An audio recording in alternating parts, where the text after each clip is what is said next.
Alright, hello. Sorry, chat. I'm a bit late.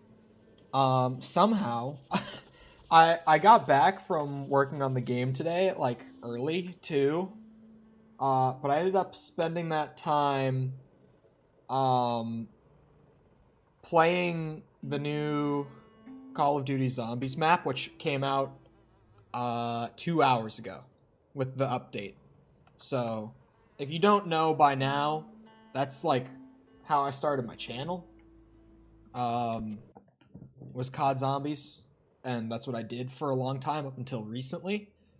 I still really like the game. I still play it.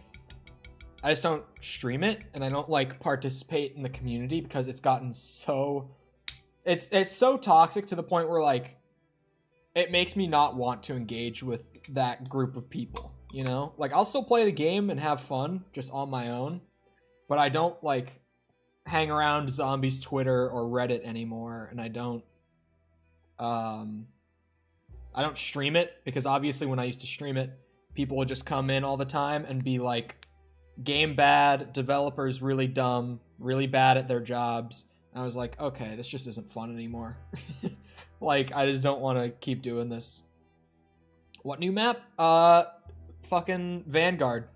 Got a new zombies map in the update today. BB or poo poo? Neither. I actually had a really good time. I'll be honest, I only played one game. I played up to round 17 though. So if that tells you, like, if that can be a measurement of how much fun I had in my first game, I played until 17 and I only quit to get the stream ready. Because I was like, fuck, I need to get the stream ready. Because I was kind of pushing it on time. Greg, it's super easy to figure out for yourself. It's not a head scratcher by any means. Like, if you just play the map and you pay attention to what's being said to you, you will do the Easter egg. Can it be classified as P? I mean, if you don't like Outbreak, or like the Outbreak formula, this map isn't gonna win you over. But if you enjoy Outbreak or Daron Fong already, then this map is P. So for me, the map is honestly P. Like, I really like it. The Wonder Weapon's super underpowered. Like, really, really weak. Same with the ray gun, but I saw Treyarch tweet literally, like, this morning. Oh, that's a fucking, like, late sub alert. I was confused by stream elements. Yeah, I was using the ray gun during my game. Also, super underpowered in its current state. But Treyarch tweeted about an hour before they put the map out and said that they were going to be buffing the ray gun in an upcoming patch. So hopefully that comes pretty soon. Because it was like, it's super cool to have. The feel is right and it looks really nice and it's animated really well. But it just was kind of weak.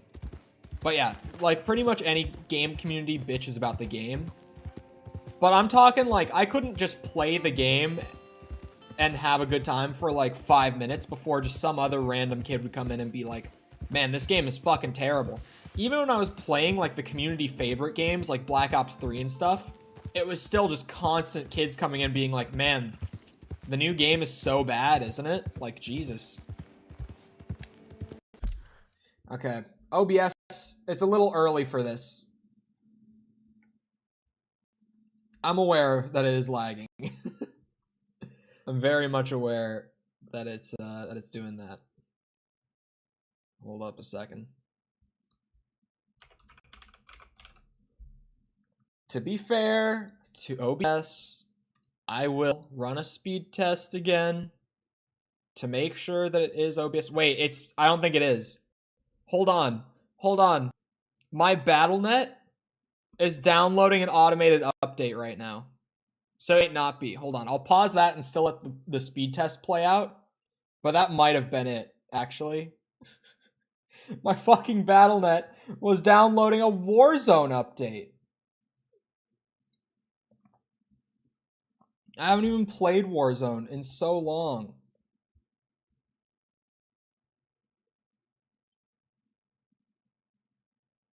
Still low quality. The YouTube stream is fucked. How so? It won't be any different than the Twitch one. Yeah, it's OBS. Speed test came back completely normal. Well beyond the necessary speeds for a 1080-60 stream. Whoa. Sorry, my OBS is outputting 11 megs of upload, and now it's back down to 2. Okay. 11 is a lot, by the way. The average for like a 1080-60 stream is to be using 6. So when it jumps up to 11 like that, it's like, what are you doing?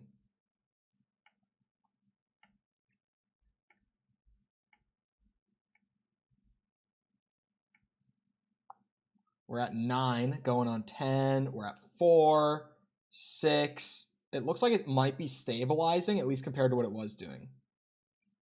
No, we're back at like steady 3, 4, 9, 8. What in the hell? 2, 7, 4, 3. See, this is what I get to watch when it starts doing this. It's just like freaking the fuck out. Just losing its goddamn mind. Okay, chat, here's what I'm gonna do. Unless it stabilizes while I'm talking about it. I'm going to restart the stream. If you haven't been here before when I've done this, all that's going to happen, the stream is going to like freeze or end. You're just going to have to refresh. On YouTube side, there's a small chance that YouTube fucks up and it completely closes the live event. So if you refresh a couple times and the stream isn't back up, then I would actually open up my channel and see if you can find it there. Because obviously, if I go live even in a new event, it will be on the channel. So it's live. It's back. And we're sitting at 6, which is normal. It shouldn't be going above 6. That is still considered weird behavior for OBS to like randomly be jumping up to double what you have your output set at. That's still strange. So it looks like we're normal again. It was a little early for that. But you know what, OBS, I'll take it because you started doing it before anyone like actually was here.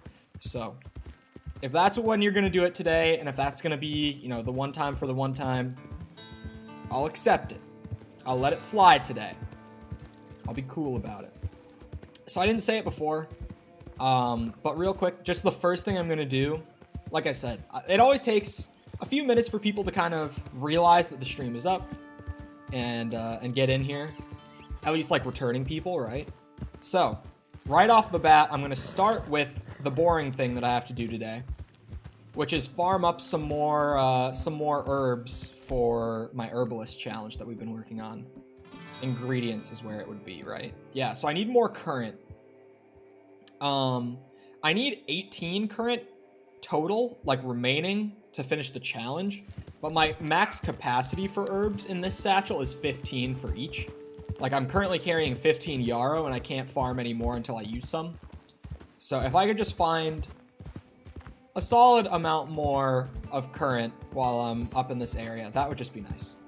I'm just trying to grab some, so that when people actually are here, and I'm trying to, like, completely finish the challenge out, I won't have to do, like, a ton of farming, and, you know, people will get bored. More like gas? For real. We're gonna put together the boof pack. Okay, here's the story. Who's ready for this one? Yep. At roughly 8 p.m. last night, I was hanging out with some friends in Discord. We were playing some Lost Ark. I was on a friend of mine's stream who was live on Twitch. And, I told you guys that in Lost Ark, do getting herb include getting weed? That's for you to decide. I mentioned yesterday that in Lost Ark, our clan name, or not clan, guild name, sorry. It's an MMO, guild. You hit 350 plus 1 extra hour? Not until March. It starts in March, don't forget it. Don't get too excited. And who knows, Sticky might come in here and be like, double or nothing, 5 hours. You never know. Anyway. Since he completely changes bet conditions fairly often. Anyone smoking that Bengals pack? Unfortunately not. I was until last night. Anyway, story time. Story time. My ADHD is manifesting today. So at like 8 p.m., our guild name is Puzzusi. Puzzusi is our guild. That's the important part. If you don't know about the Puzzusi, it is a real object. If you don't know the meme about like putting ussy onto words, it's like saying that it is the pussy of whatever object you're putting ussy on the end on, right? So it's like with the Cars movie, how people were like, wait, how did the baby cars happen? And people were like, the cussy. Car pussy, right? Anyway, continuing. YouTube loves when I start saying stuff like this so early, right? The Puzzusi is based on a new Little Caesars pizza that's promoting the new Batman movie. It's called the Batman Calzone, I believe, is like the actual name for it. But people started calling it the Puzzusi because it's like half calzone, half like open pizza. Because parts of it are like closed to like a calzone would be. But then parts of it are open and it makes it look like the bat symbol, right? From Batman, you know? So people are calling it the Puzzusi because on the ends it's like folded over and it looks like pizza pussy. Anyway, at like 8 p.m., we're playing Lost Ark. Oh, that's a cougar. Not the good kind either. I think I'm dead. Oh no, I'm good. God damn. They were like, man, one of us needs to get a Puzzusi for like the guild, you know, to say that we've had it. And I was like, okay. So I download the Little Caesars app. I've never eaten Little Caesars anything in my life. Not once. I've never had Little Caesars before this. I download the app. And I allow it to use my location the one time. You know, you say allow once. My iPhone users know what I'm talking about. To find, like, the closest Little Caesars, because I genuinely didn't even know. And it's, like, 17 minutes away from me.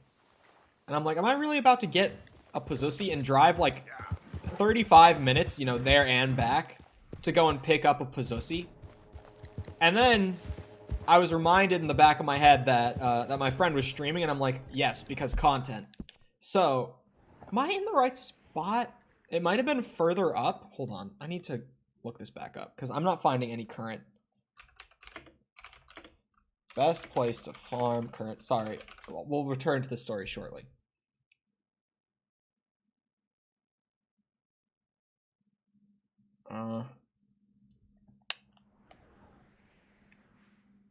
Okay, I was in the wrong spot. It's like down there. My bad. Little Caesars mid? Yeah, I would agree. After my one experience. Anyway. It's not bad though, because like it's pizza. Like it's really hard to make pizza unappetizing, and somehow Pizza Hut does it. Anyway. Hi there, mister. I went and I picked up a Puzzusi. It cost me like $7.99 USD. Wasn't much. Really at all. It really wasn't much. You know, it's like what? 2,000 some calories of pizza for like $8. That's like a whole day of food for $8. Like, okay, good price, right? At least for me, a pizza feeds me for a day. I know some people are like, I eat a pizza in one sitting. But for me, it's like a pizza lasts me like a whole day. If not more. I wasn't even hungry at this point. I had already eaten dinner. But I was so like, I need to get the Puzzusi. So I went and got it. I ate a couple pieces on cam on his stream. I turned on my Discord camera. I ate it on cam, gave my full review of the Puzzusi. It was very interesting. The one thing that was weird with it, like that was particularly weird with it, was that it was a pizza with no sauce. None. Zero sauce. Right? Like, no sauce. But then they gave me a little tub of marinara sauce, like, on top of the box when they handed it to me there. And it's like, if you want sauce, then you dip it in the marinara tub that they give you. Like the little thing. It's not like a tub, like a small container, right, of marinara. You dip it in that if you actually, like, want sauce on it. But really, it was like a giant breadstick. In all honesty. Because it was just like the dough, the cheese, and I got the pepperoni one because that's the one that they, like, use in all the ads. So I was like, okay, well, you know, I have to get the one that they're, like, advertising. So I got the one with pepperoni. So it was like this giant piece of bread with cheese and pepperoni on it. And I did dip it in the marinara. For the record, I had the sauce on it. Now I'm using a YouTube video to see where the actual best spots are because Google keeps lying to me, and YouTube videos and Reddit posts for me are like the two things throughout this 100% that have been the most consistent if like Google hasn't straight up given me a good answer.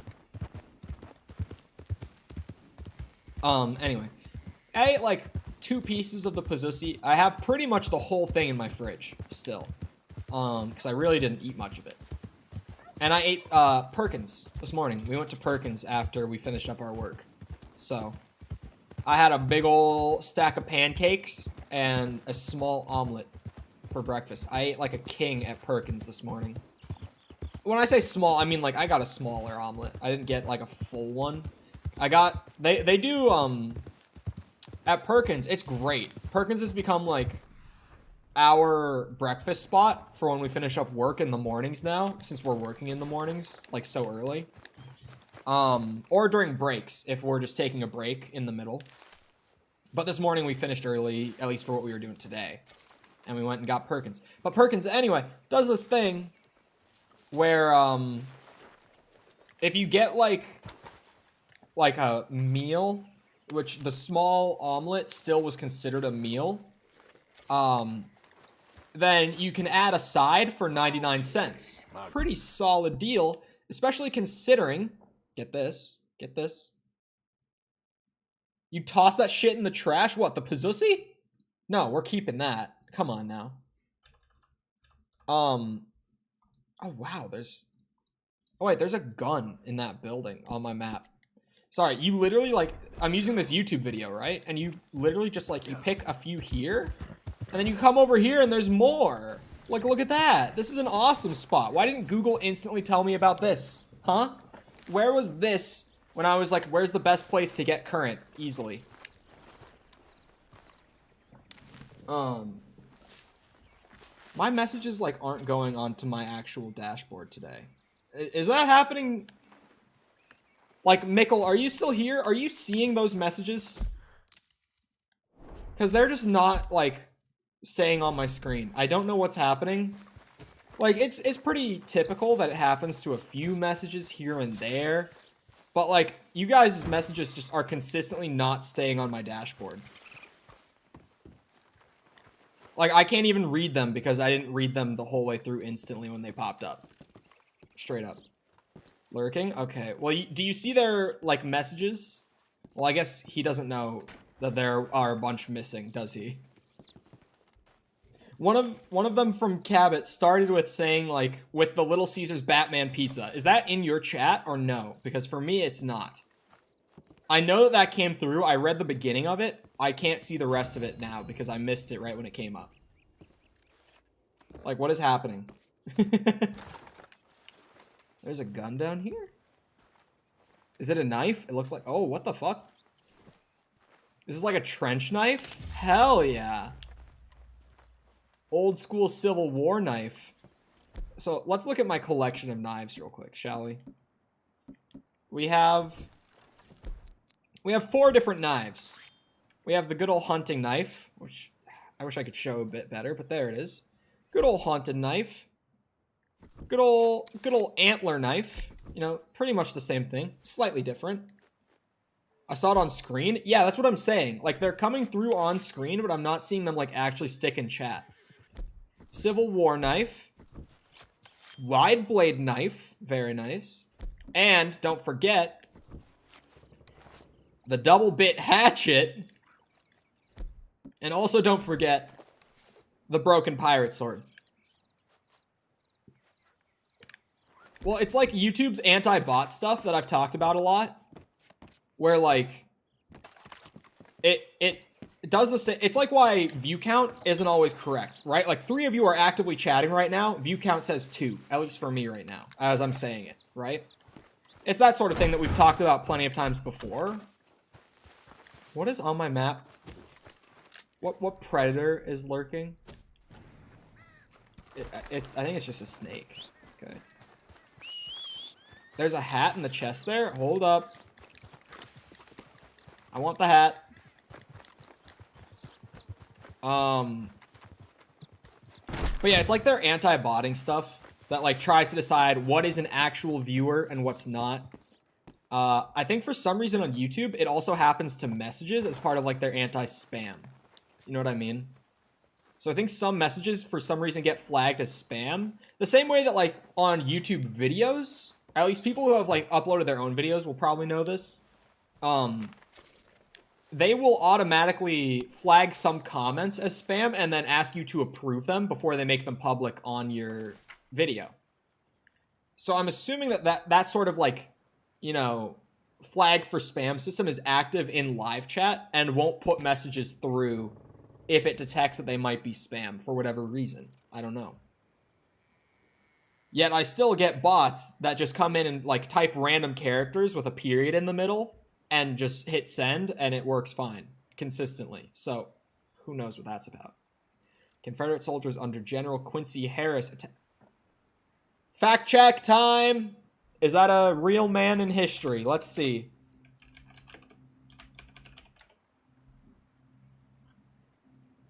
Okay, it could have been, like, an obscure... There's no General Quincy Harris of the Civil War, but there was a Confederate States Army senior officer named Nathaniel Harrison Harris. That's all I could find. Other than that, it's all people talking about Red Dead 2 stuff.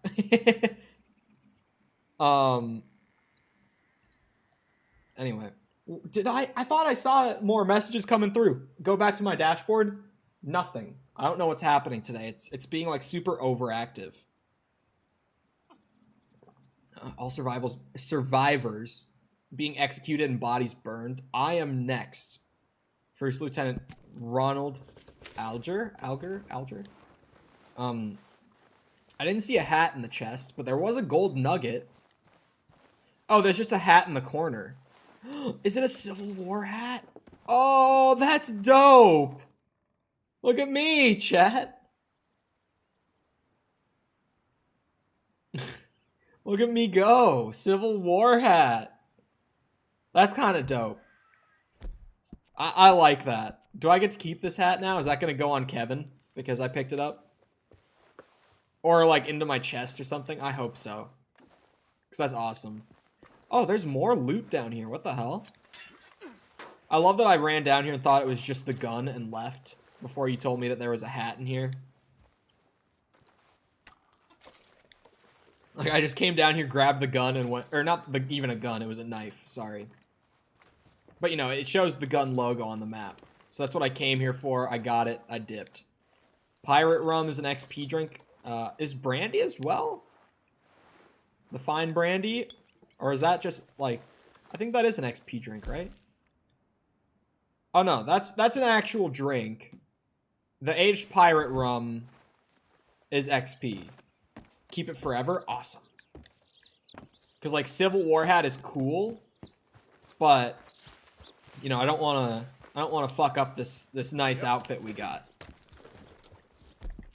I wonder if it'll be on my horse right now. No, I'll have to go back to camp for it. Oh, no. I want that hat, please. Swap hat. I don't want Arthur's hat. Boom. Thank you. I killed an animal for this hat. Okay, I farmed up some current. I got some. We got 5 pieces, so that's pretty good. And now I know this amazing spot right here. So I'm happy with that.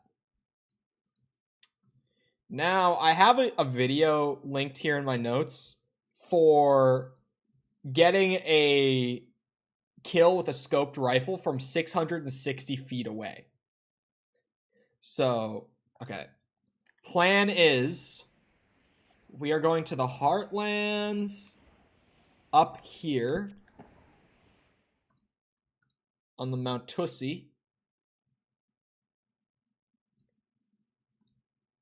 And, okay, yeah, I see. We go up there and we wait for... Plan is simple. Yes. Yep. Ludwig reference. Yes, funny Ludwig guy. Also, big YouTube streamer now. How have his YouTube streams been doing? I haven't, like, checked on how they've been doing for him in a bit. But generally speaking, people who, like, get started on Twitch and sign with YouTube and make the move over generally get better viewership on YouTube than they did on Twitch. So I'm assuming he's doing pretty well. Because, like, Doc, Courage, Valkyrie, like, they all have way bigger concurrent viewership on YouTube than they used to on Twitch. I was actually really surprised back when the whole, like, Mixer fallout happened, when Mixer got shut down, and everyone was like, where are Ninja and Shroud gonna go? I was shocked that Ninja didn't go to YouTube. Because his YouTube channel was already, like, really big in size just because of, like, Fortnite kiddos who watch his highlight videos all the time. I feel like if he had gone to YouTube, he would have been cooking. But also, with someone like that, it's like, they're working for fun at that point, right? If general numbers are even in the rough ballpark of what they were speculated to be for Ninja's Mixer deal, like, the dude is set. He's just working for fun at this point. Because if you didn't hear, the general number that was getting whispered around with his deal was that it was around 60 million. Because we know that collectively, Shroud and Ninja together, just the two of them, cost Mixer 90 million in total. And general speculation is that the Ninja deal was 60 mil and the Shroud deal was 30 mil.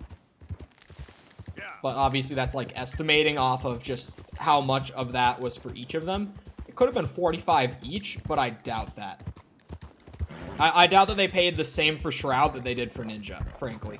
Like, Shroud is still huge, but, like, you have to remember, Ninja, when Fortnite was, like, still really popping, and it was also still his main game, just unheard of concurrent viewership at the time on Twitch. Like, the dude averaging 20K actually just playing Fortnite at that point in time was crazy. Yeah, I mean, I've also played Fortnite. It's not for me. I respect the hell out of the game, though, and mostly the devs on the game, I should say, not the game itself. Because, like, they do a really, really good job. Because, like, live service is kind of a hard model to nail down, but I feel like Epic have nailed it down with Fortnite, you know? Like, I feel like they found the perfect formula. They got the secret sauce over there at Epic, where it's like they know how to do events, updates, you know, whatever. They've got that secret sauce. I played it with friends a bit recently because The Rock got put into the game. You know, like Dwayne The Rock Johnson got a skin. So obviously we all hopped on to see it. 2 of us had enough V-Bucks, like, on our accounts from way back to just buy it on the spot. I was one of those 2 people, so I now am a proud owner of the Dwayne The Rock Johnson skin in Fortnite. We played like an hour, and admittedly it's like, they just do so well with events and stuff. Like, it's crazy. I used to play a lot of Overwatch, actually. I never got too big into ranked, but I just, like, casually enjoyed the game a lot. Like, I think peak rank for me was, like, I was a plat support. Like, I wasn't anything crazy at the game. I didn't grind ranked either. I would generally, like, play my placement matches each season, and then that would kind of be it. I just wanted to know where I placed, kind of. I didn't really want to, like, grind ranked, you know? But, I enjoyed the game. I was plat support, I was gold DPS, and I was silver tank. When I tried, like, all the different role queues. On a main, by the way. The best support main, and you can't tell me otherwise. If you're gonna main support, you better fucking be good at playing Ana. Because she's insane. Like, her kit is just unreal. So much versatility and so many, like, powerful abilities.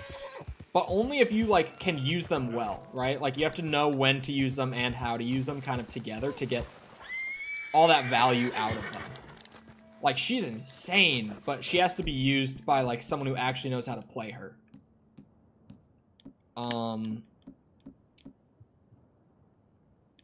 Do I have the rolling block? I do. Because I'm going to need to use a scope anyway, so the fact that I can't hip fire this gun is fine with me. Do we try for it? Okay, this might be hard. Is there bullet drop? Is there?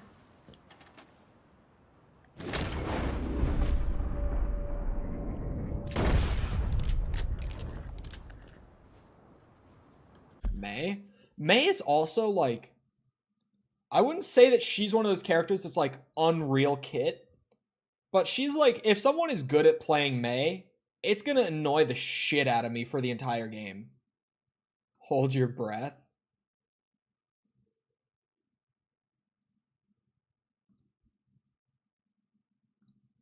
Okay. So in the video that I'm using for reference here, he waits for a carriage to be moving, like, in his direction, like this.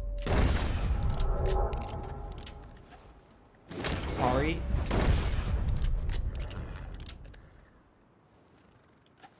Oh, they stopped.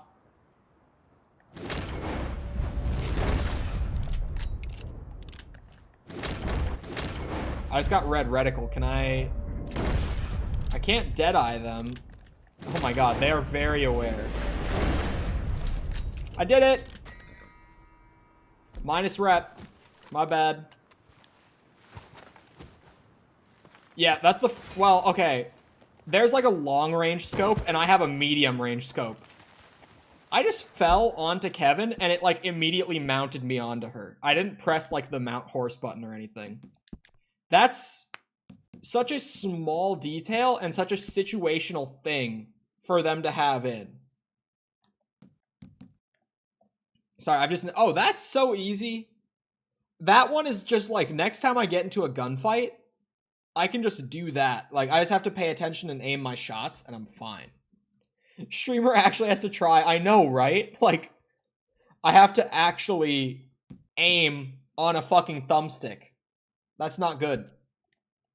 Not when I'm doing it, at least. I can't aim on a controller. We've been over this. It's an issue that has come up many times throughout this playthrough. Anyone getting clapped tonight? Bruh. I know that you did not just... Bruh. I know you didn't just ask me yet. If you're missing what he's asking, chat, for those who might not have remembered, I may or may not be doing you a favor by reminding you that it's Valentine's Day. So that's why he's asking me if anyone's getting clapped tonight. He doesn't mean clapped as in the way that we be clapping, you know, people who owe us money in Red Dead. He means a different kind of clapped. Out of pocket? A little bit. A little bit. Maybe just slightly out of pocket. You know, just enough for me to be like, hey, yo.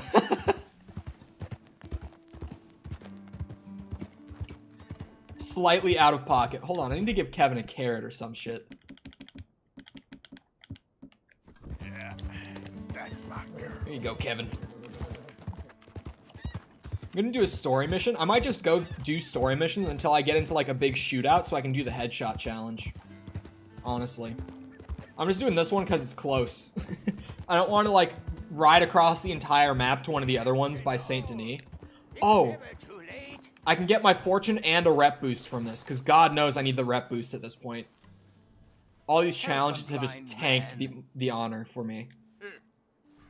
Take my dollar, you blind man. Tell me my fortune.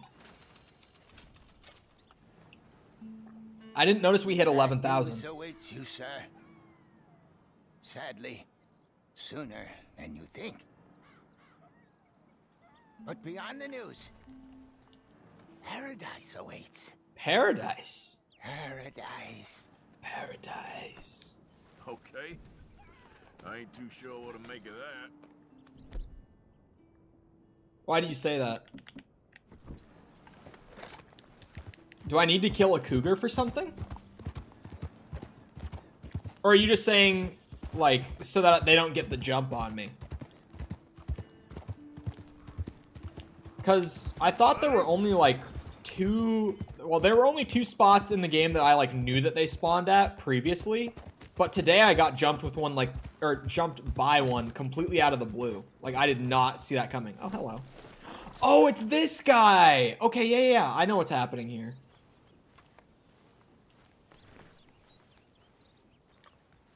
Why are we still talking about the clappening?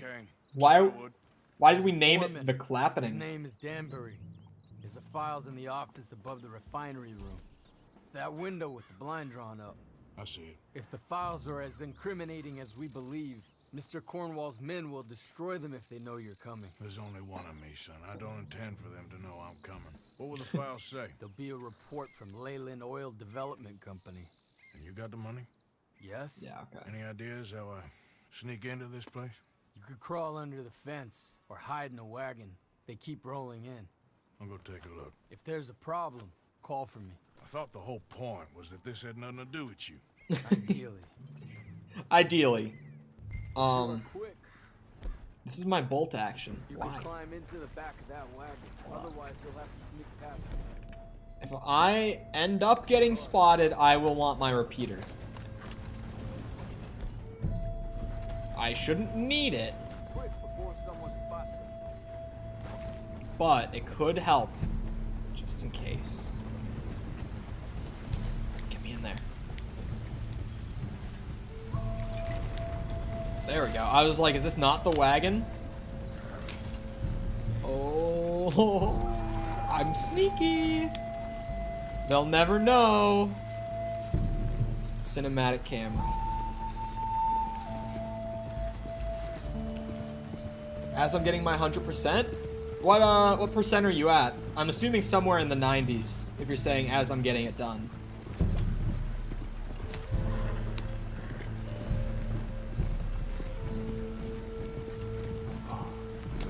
Chat, real quick. I don't want to talk too long because something might happen here. Just remember to like the stream because it sends it out into more people's recommended. Does me a huge favor. More than a lot of people think it does. It really does do a lot. Hey, Tom? Picking up?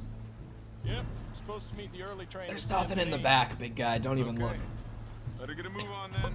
Look at Arthur just chilling. He looks like he's lounging back there. Look at him! Look at that pose! He's just fucking big chilling in the back. You gotta love it.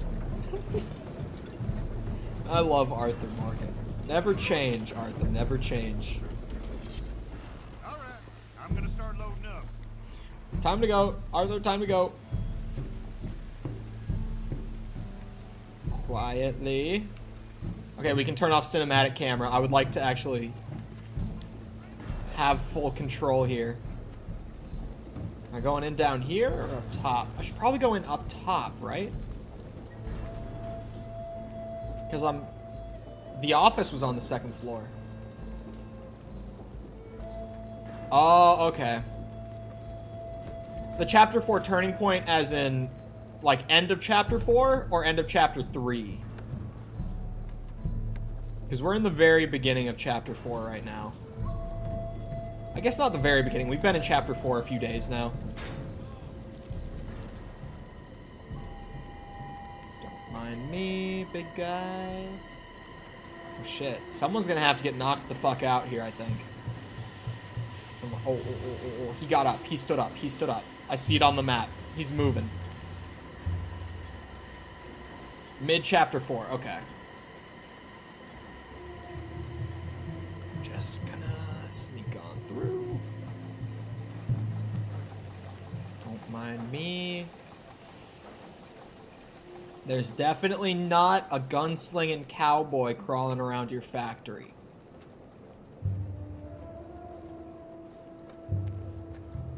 No way they don't see you. It's a Rockstar game, man. Come on.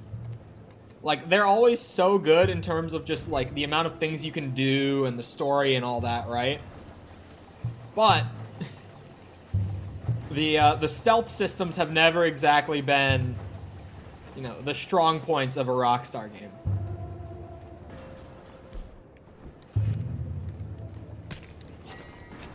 Oh, come on! Minus rep. Like, sure, I didn't have to kill him. But, like, he's not a good guy, clearly. All I've been doing is hunting. Dude, so much of, like, the earlier half of the game, I was just hunting constantly. You must be Danbury. Who? Doing outfits, doing the satchel, just all that. Quieten yourself, friend. This won't take long. Beating the fuck out of him. Danbury. Yes. I need some papers, my friend. Nothing important. A file. I'm from head office. You're not from head office? I'm from head office. Important right now? No. I need a file by the Leland Oil Development Company. The one about the oil near Wapiti? Danbury, think, man. Mind is a terrible thing to lose. Especially over such a nice floor as this. You what? It's here. It's here. Well.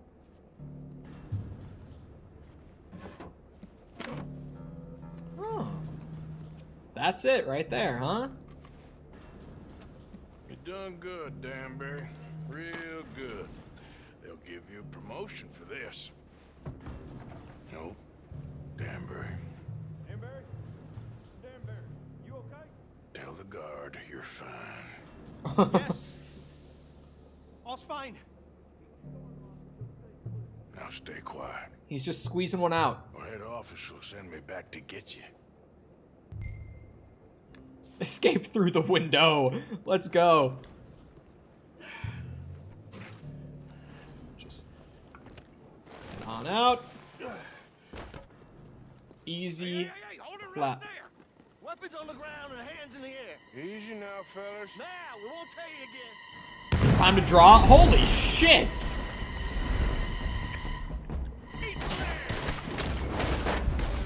One, 2, 3. Third playthrough. This is my second, and it's the first one I did like back at launch. I think that was a headshot. Okay. Mr. Eagle Flies, where you at? I think it's time to go.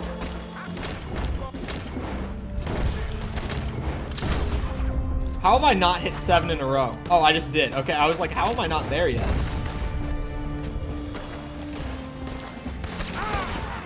Oh, there we go. Disarm 3 enemies without reloading or switching your weapon? What? Did you get the documents? Yeah. We need to get the hell out of here. Follow me. Oh. Kevin finally, like, actually does something impressive. Holy shit. She jumped that big-ass rock without me even pressing the button. Oh, shit.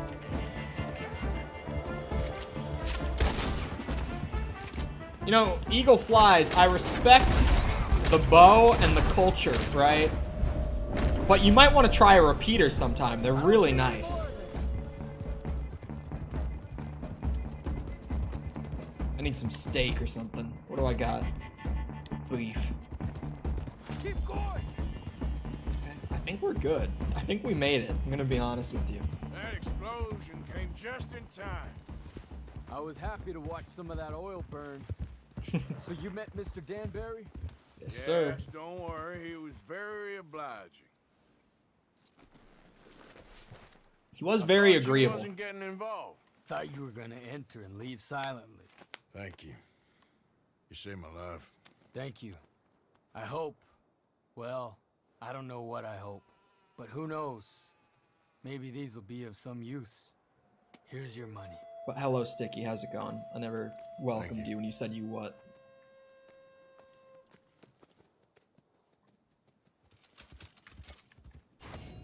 Oh.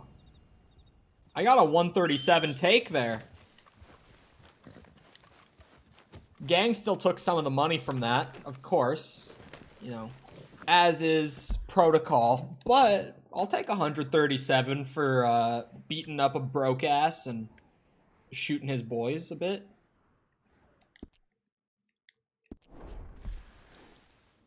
Otis Miller's book series. I have not read any books in this. I think I might need to go back to camp and trim up the beard, chat. I'm gonna be honest, it might be getting a little long. What are we thinking?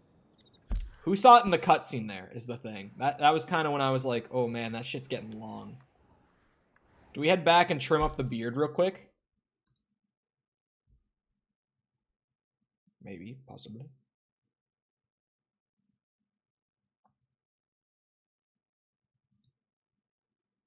Apparently, on my no trimming. All right, no trimming it is. We keep the beard a little longer. You know, we grow it out a bit. Let's see. No, I need to be in hunting. What do I need for this? Gritty fish meat. It has to be raw. You think I can do 2 more hours of this bullshit job? Yes. They're awesome if you're into the lore and legends. Okay. I'll have to keep an eye out for one, honestly. But Static Hands, how's it going? Welcome.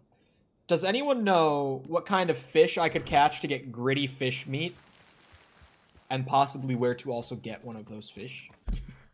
Whichever one you might tell me I need. What's the gritty fish? I guess I could probably just Google it. Google it. Gritty fish meat.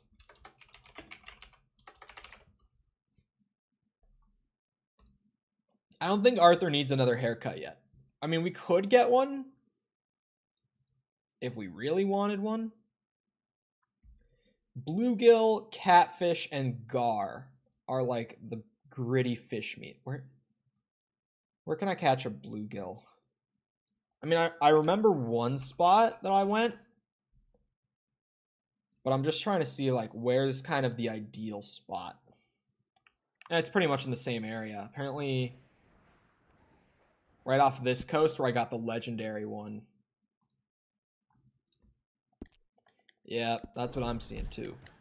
Yep.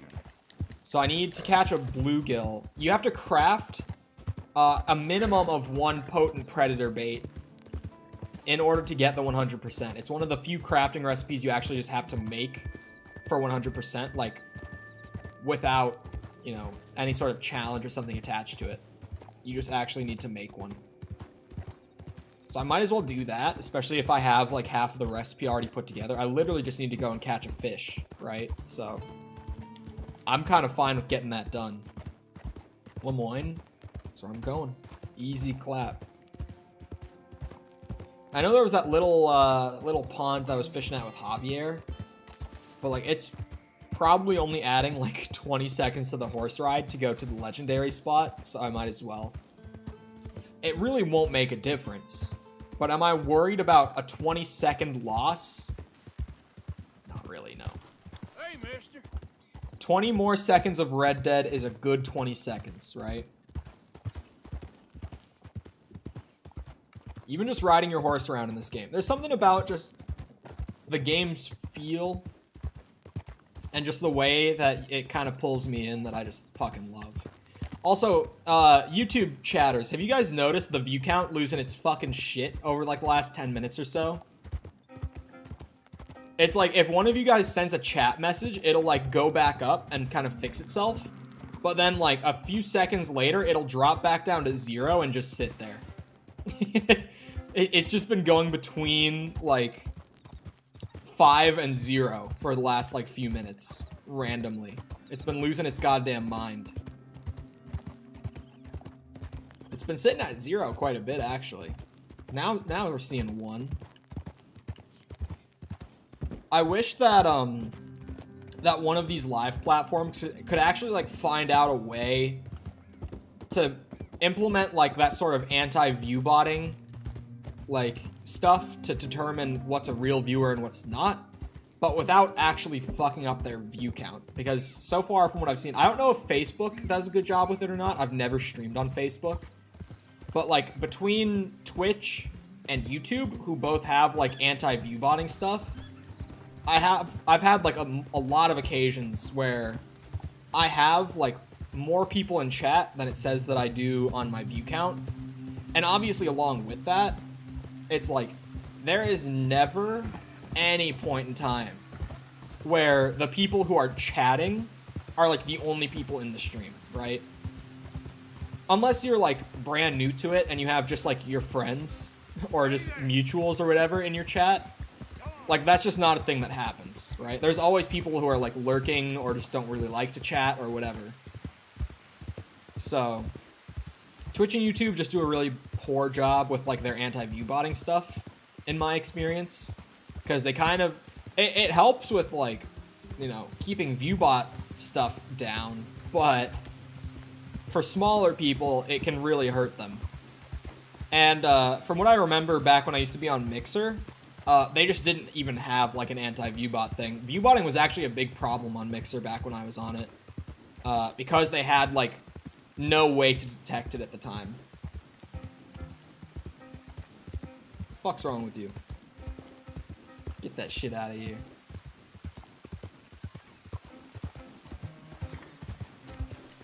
Oh, I was like, am I going into their house? I was so confused for a second.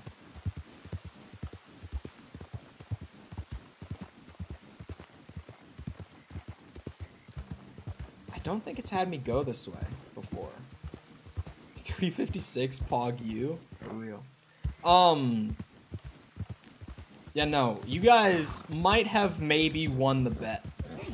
You know, we're not taking the tally until March 1st, but you guys might have made... You might have won the bet. It's possible, you know. Just saying. Could maybe potentially happen. Oh wait, no, I have to go over here for the fishing rod. I always forget how to pull out the fishing rod, man. This is a river, right? Right? Or is this a lake? This is a lake. What's the bet? We had a bet with chat. That was, well, it was between me and Sticky specifically, but it was kind of with chat in general. We made it at the beginning of February when I was at 309 subs. And I said that if by the end of February, the sub count was 350, then I would start streaming for 4 hours a day instead of 3 hours a day for the month of March. And then yesterday they hit 350. Because the last, like, couple weeks, they have managed to just absolutely destroy, like, growth rates and shit. Hopefully this is just a bluegill, and we just reel it in nice and easy. And we get our fish meat, make the bait, go on to the next thing. You know, hassle-free fishing. Chat? I corrected myself. It's kind of like a general thing with chat, right? Because it's like, sure, I made the bet with you originally, but like without the rest of chat kind of like participating in it, you wouldn't have won the bet, right? Like, it's not a bet that a single man can win. You're not bad at all. That's not a bluegill. That's a bass. You can go. If we get to 400 by the end of March, I get channel manager. What? No, that's not how this works. Hold up. Slow down. Wait a minute. I will make a bet with you guys during March, depending on where we are at the morning of March 1st for like sub count and stuff and what our growth rates are like. I will make a bet for the month of March that if you can win it, we'll just continue 4-hour streams into April. And if you don't win it, then I get to go back to doing 3 hours. Because 3 hours for me is like my perfect medium right now, you know?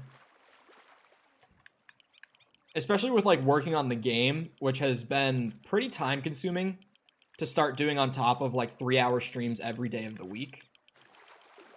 I don't get much free time on days that I work, like very little. So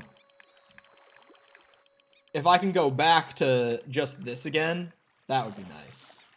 You, sir? WSP? Does that mean something, Jermaine? You off. Or are we looking at a bot here? Oh, is it the lure? Okay, hold on. That's actually a good call. Thank you. You can't win the bet alone. Sticky about to pull up with 50 alts. Well, we're running Commander Root every couple of days, which is like cleaning up alts or any potential like bots or anything like that. Commander Root is just a program for streamers to use to like remove bot activity. There's a lot of things that it can do, but its main purpose is like to remove bot or alt activity on your channels to kind of like bring your numbers back to where they should be. It means what's up, pussy? Okay. What games? I mean, my Steam library is 300 some strong. I got a lot of games. I'm a bit of a gamer, you know. They call me gamer. Just saying. I also have like another 300 games on my wish list on Steam. Like I still have a ton of games that I want to play that I haven't. I'm a bit of a collector of games because games are fucking dope.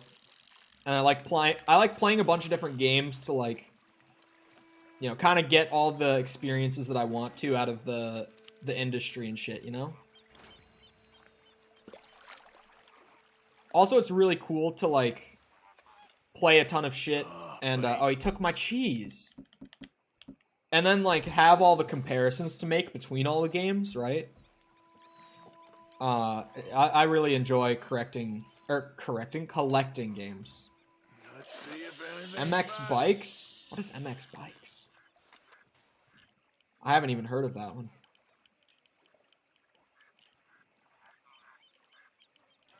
You know, I haven't noticed that myself, but now that you say it, just with like the way that things have been going this playthrough, it doesn't surprise me that that is a thing that they did. Because just like the amount of detail in Red Dead 2 is insane. Like Rockstar just absolutely blew their own standards out of the water after GTA 5, right? Well, you're on, my friend. But I'm also a big old school guy. I've said it many times before, but like my favorite console, or one of my two, because I have like a tie for my favorite console that I own, but one of them is my PS1. I love PS1 games. There's just something weird about like the feel and the look of the PS1 that is just so endearing to me. Probably mostly because I grew up playing the PS1. I got my dad's PS1 to play on when I was a kid, so I grew up on PS1 and I really have developed like a nostalgic soft spot for PS1 era shit, right? Because like it has, if you've played PS1 games, you know what I'm talking about with like that weird look and feel that they have that's just like so unique to specifically that console. It's really weird. The N64 has kind of the same thing where like the N64 games all have like their own feel. Like you know when you're playing it that you're playing an N64 game, right? So now that I'm not getting small mouth, I'm just getting smaller bass. But I still play like Silent Hill 1 and the Resi trilogy, and I have remasters of Final Fantasy 1 and 2 on a disc that I bought off of eBay recently. Not recently, like a year ago or so. I bought the disc that has the Final Fantasy remasters on it. I have Final Fantasy 7, obviously. Like, I love the PS1. I'm a big boomer shooter guy as well. So, like, 90s FPS, I love. I also love, like, the throwback indie FPS scene that's doing, like, boomer shooter content just in the modern day with, like, modern tech. So cool. Like, some of the stuff that the indie devs are making in the FPS scene, fucking incredible. Like, Dusk, unreal game. Just absolutely unreal. So cool. I love the indie boomer shooter scene right now. And there's a ton that looks really promising. I played the demo for Cultic, which if you're into boomer shooters at all and you have a PC that you play games on, go on Steam right now and download the demo for Cultic and just like save it to play like later tonight or this week or whatever. Trust me. That game is going to be so fucking cool when that dude finishes it up. It's just a single level, but it's got like over 100 enemies in it. It's got like 10 secrets or something. It took me like 15 minutes to play the level my first time. It's a big level. And it was awesome. Super, super cool. So I'm only catching rock bass, chat. I don't know if this is actually a spot for bluegill or not. I'm gonna be honest with you. I'm only getting rock bass here. I think I might go and try the spot that I was fishing with, that little pond that I was at with Javier. Because I know that I caught a lot of bluegill there earlier in the game. The old camp? Isn't that like right here? Like right over here or something? Oh wait, it's here, right? Off this dock is what you're saying, probably? I got egoed, Peeposat. Oh, are you doing Gamba shit in the other chat? I'm not paying attention because I just see that it's like all bot commands. By the dock at the old camp, I'll try it. Especially because it's really close.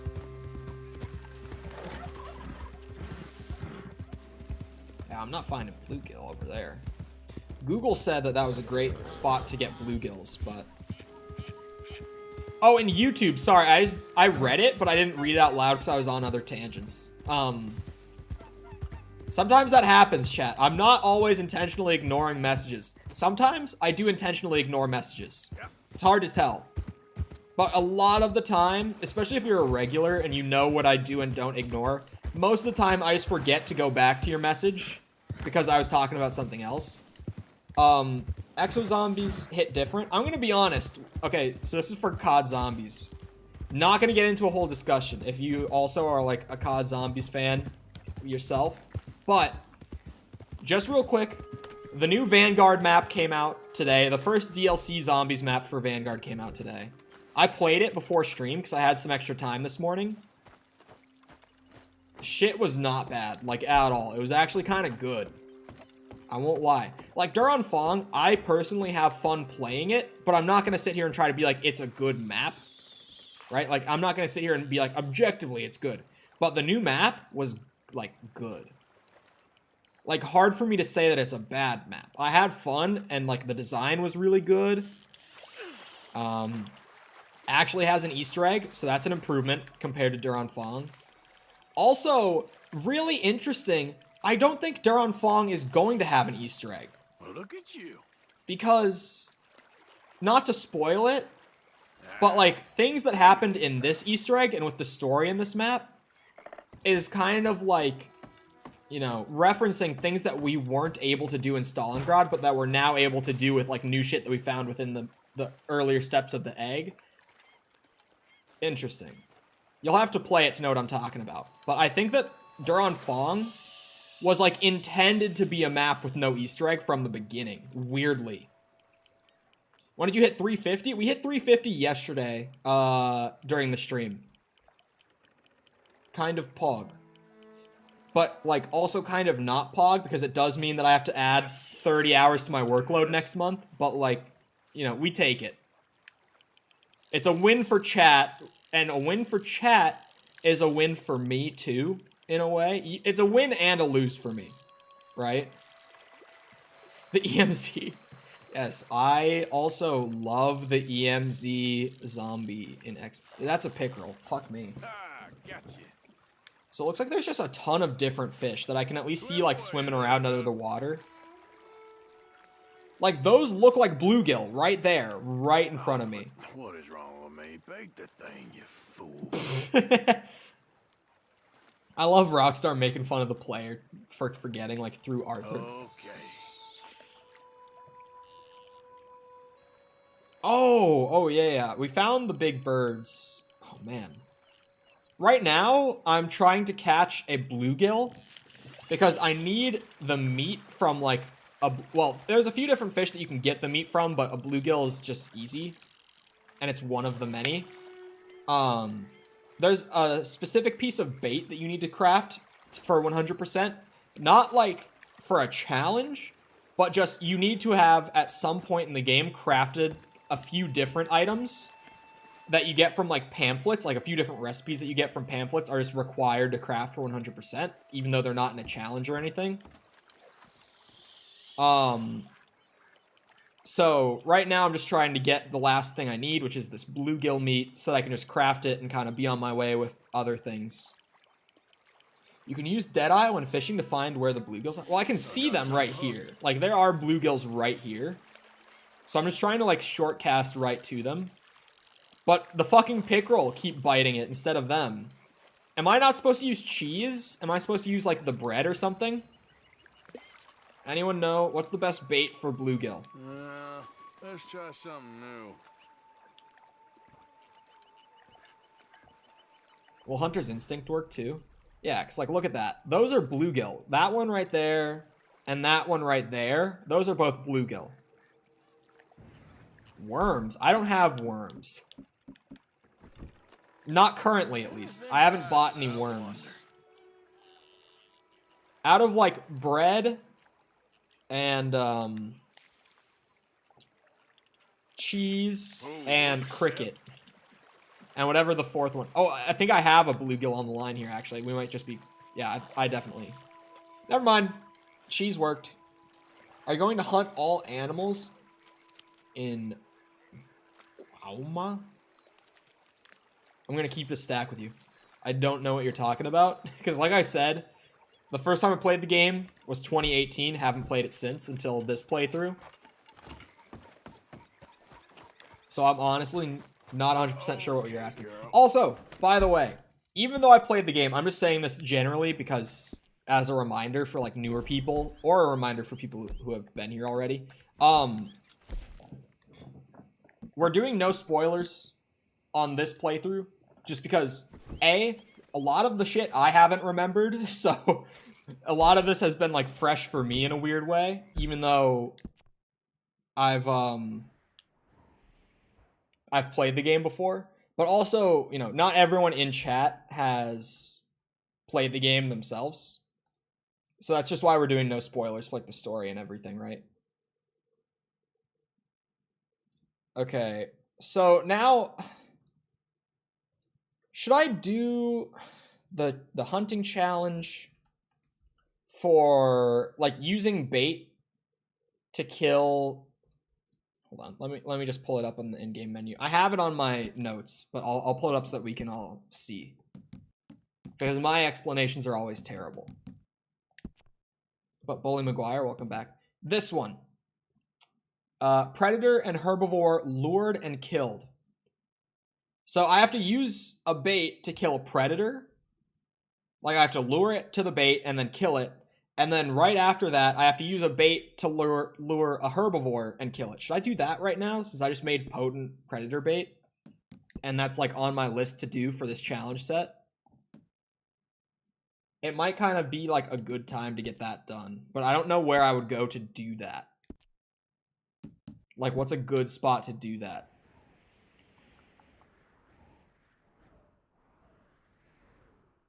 Maybe like up around here, because I could probably get like a deer or a buck or something, and then like a cougar or a grizzly, something like that. That might be a good spot up there.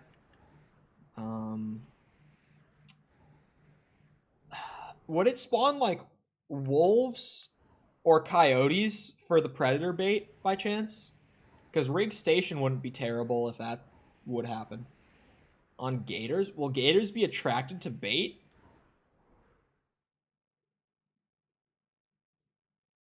A panther. I know that panthers can spawn down here.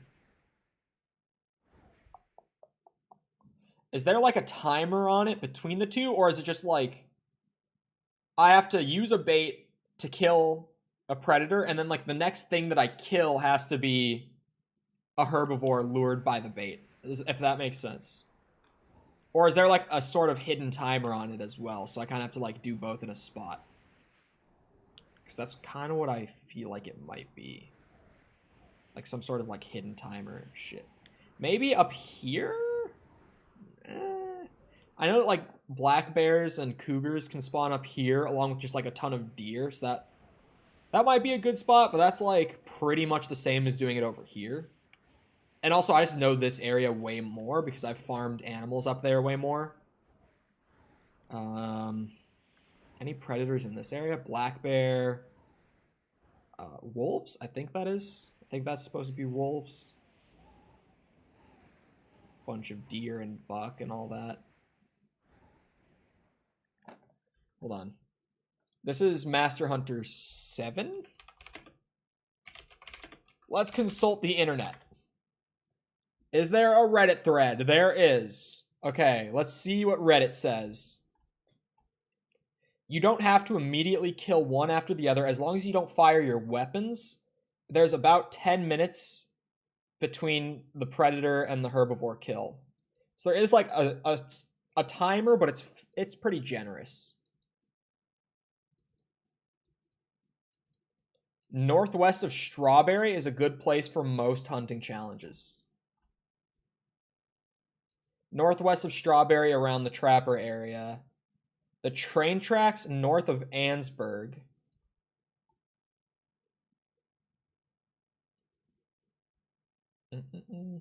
Oh, this guy says he checked it off using a coyote in the Heartlands.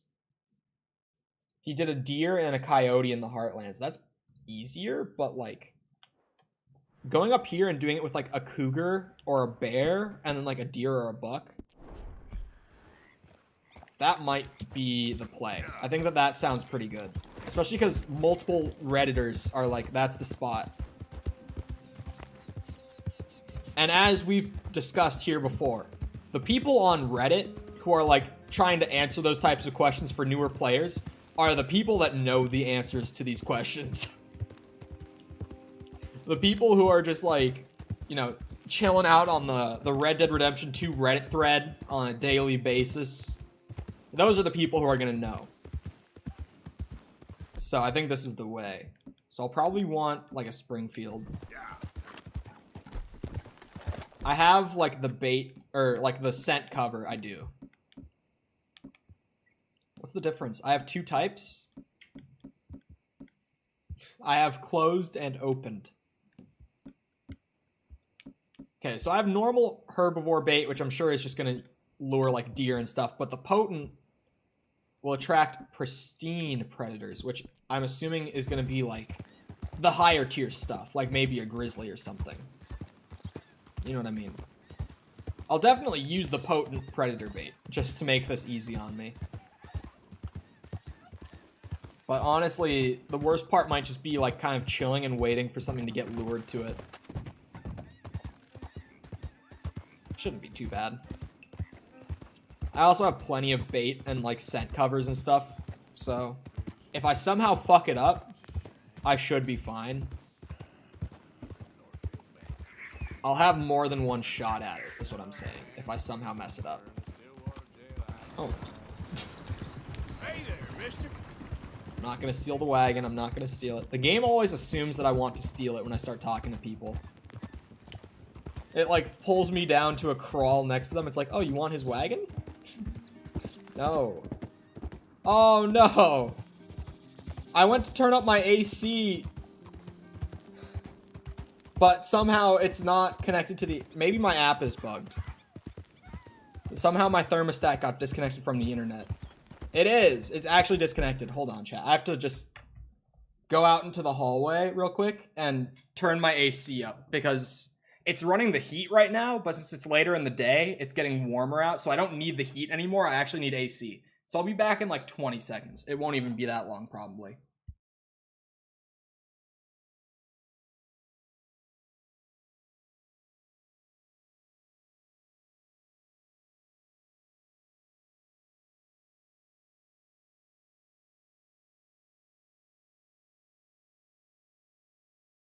Yeah, Jesus, dude. Like, it was actively blowing the heat when I went out there. My HVAC is, like, out there in the hallway next to it. So I could hear it. The fucking heat was getting blown out at the time that I noticed that it was getting pretty hot in here. Because it's getting to be, like, 60 degrees out, and my apartment's, like, getting heated up. And I'm like, okay, it's starting to get a little warm in here. Because it was, like, 40s this morning. So I had my heat turned on. What's the time for you guys? For me, it's 3:21 p.m. I'm in Eastern time, like, you know, North America.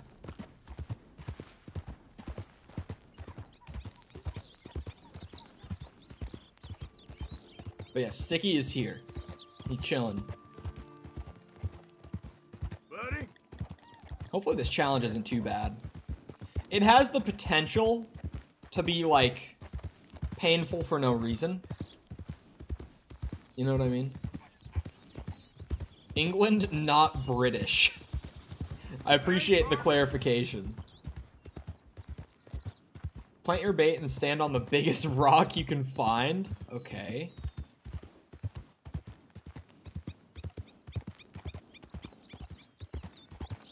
You're in England, but you're not British.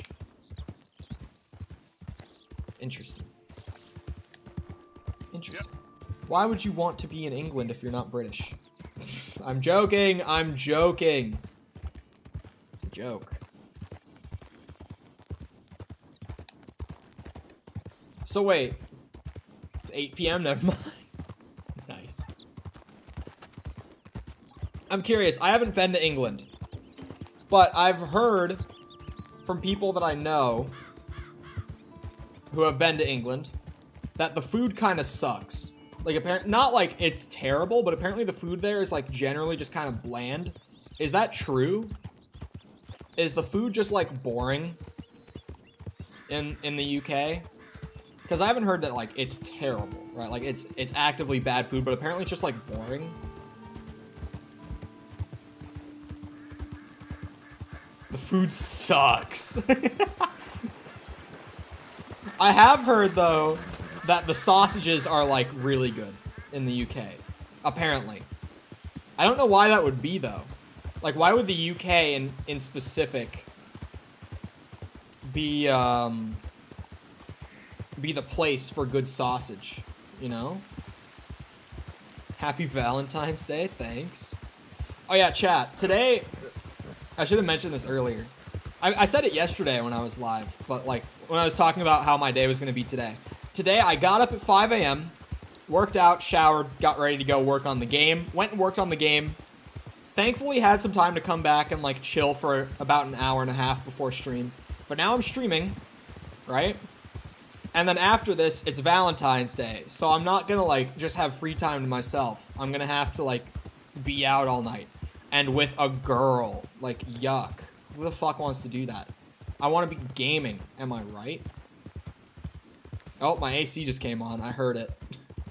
When my HVAC's, like, transitioning from heat to AC, or vice versa, like AC to heat, it always makes a really loud sound when it starts up. Something about, like, that transition makes it make a really loud sound when it first starts. So I just heard it through my headphones that the AC just started running. But hello, buttfucker. Welcome back. It's not the beginning of your stream, so I can say your name.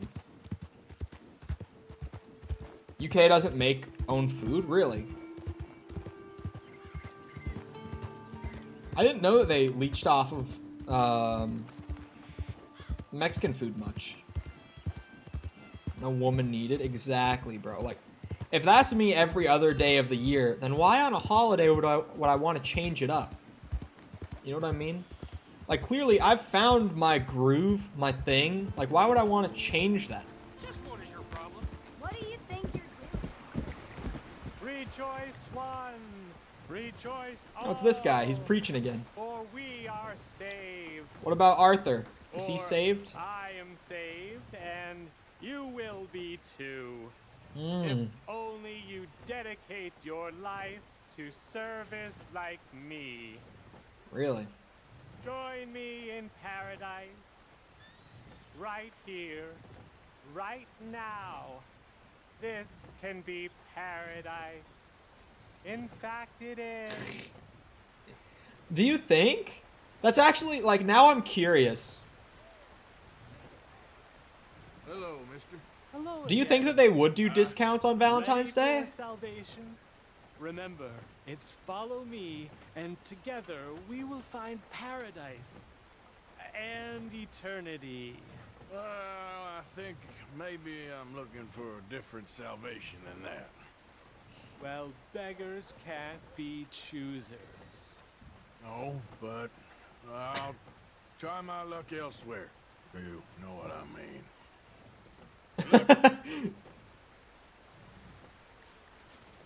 Yeah, I wonder if demand goes up on Valentine's Day or just stays, like, relatively the same. Because, like, you would think that it would go up, but, like, at the same time, would it almost just feel, like, extra sad to, like, pick up a woman of the night on Valentine's Day, so you might, like, specifically not do it on February 14th? Hi there, mister. I don't know. I don't really know if it would necessarily go up. Unless you did a discount. Because, like, you know, Valentine's Day. Get the regulars coming back. You know what I mean? Well, that's more... That's a different gig. I mean, I guess you could still lump them under Women of the Night. But... see, what I was thinking of was a prostitute. Just like generic prostitute. But I do bet that escorts probably have like majorly increased demand on Valentine's Day, right? At least I would think.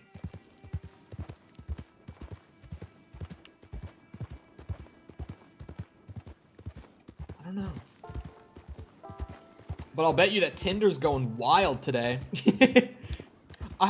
I bet that like all...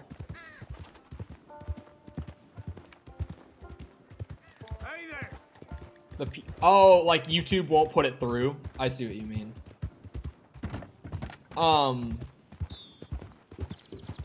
Yeah.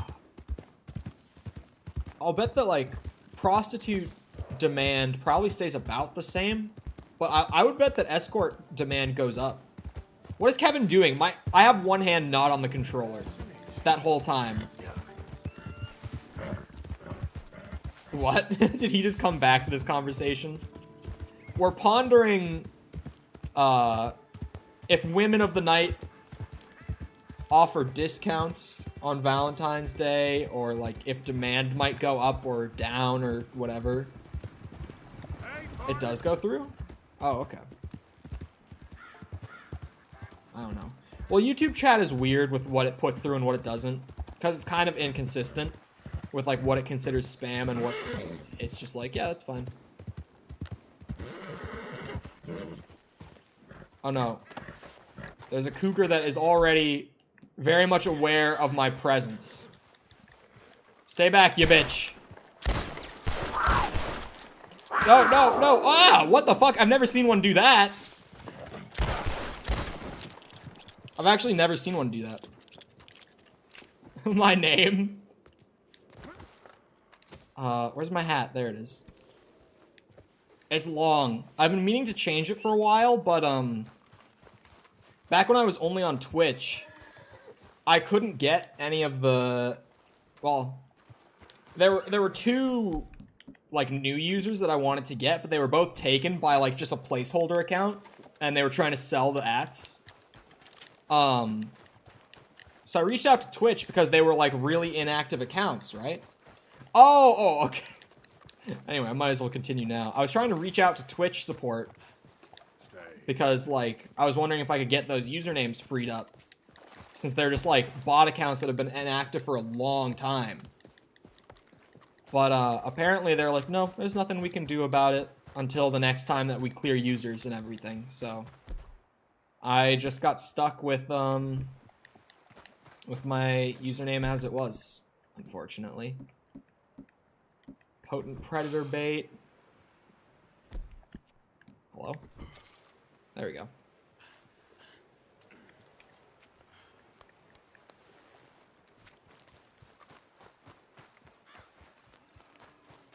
come you're not on Twitch? I am. I stream on both at the same time, but I'm definitely more focused on YouTube currently. I see more of a future in YouTube than I do Twitch. But the only reason I don't change like everything else and leave my Twitch the same is just like I want my branding to be consistent. I don't want to have different users on different platforms, you know? I would rather just keep it consistent. Oh, that grizzly might smell it. He's moving. He do be walking. Crip walk.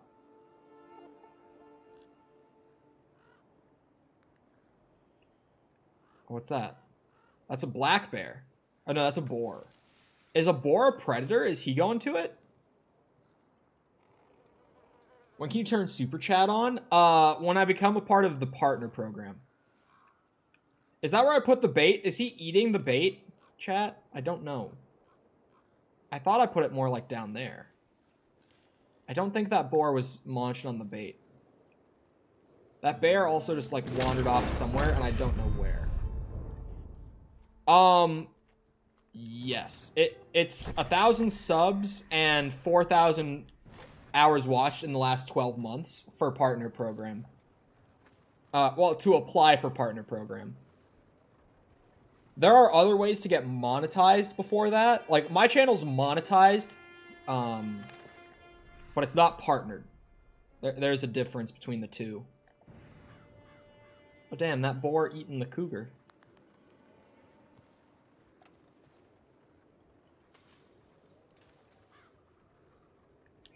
The bear is not going to the bait. He's just doing his own thing. Boars are predators. Well, he's not attracted to the bait right now. But it's good to know that they count towards that. There's a couple of raccoons down there. They're also not on the bait, but they're just chilling down there. I thought that stump was like a black bear or something for a second. Wait, I still have like the scent cover on. Yeah, I do.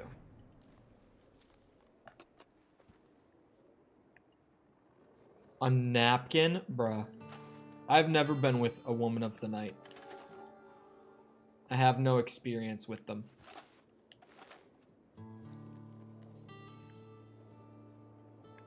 Damn, nothing going for the bait? Like, what's up?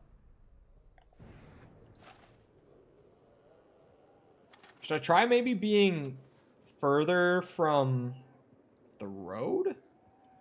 Could that be a factor? I mean, I know that it definitely could be. But is that maybe why nothing went after the bait?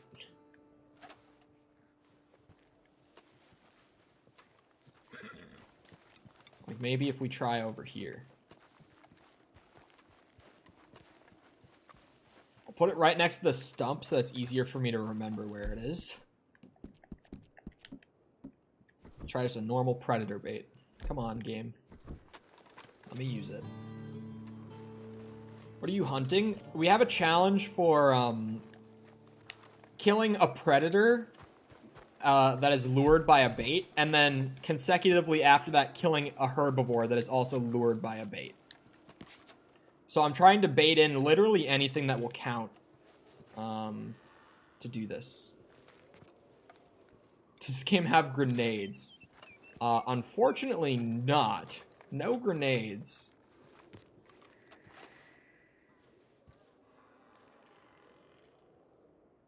Put on some garbage cans. I love the typo for garage cans. It's funny. I think I've talked about this like while streaming Red Dead 2, but I find this so funny. I always think of it when I see raccoons. I had a buddy in high school who was redneck as fuck. And like he knew that he was, we had like a whole running bit about it. Like everyone knew that he was super redneck, right? And he would call raccoons rackins. He'd always say rackin'. And that shit killed me consistently. Like, because he would just always say it. Fucker was always talking about them rackins. He once told me about when he was in downtown Minneapolis and he saw a rackin the size of like... I can't remember what he said. I think he said it was I can't remember how big he said it was, but he essentially he was talking about this racket that was big as a fucker's head or something. So funny. That kid killed me. I loved him. Damn, this whole bait thing kind of sucks, huh? Is there one over here? Anything take the bait over on this side by chance?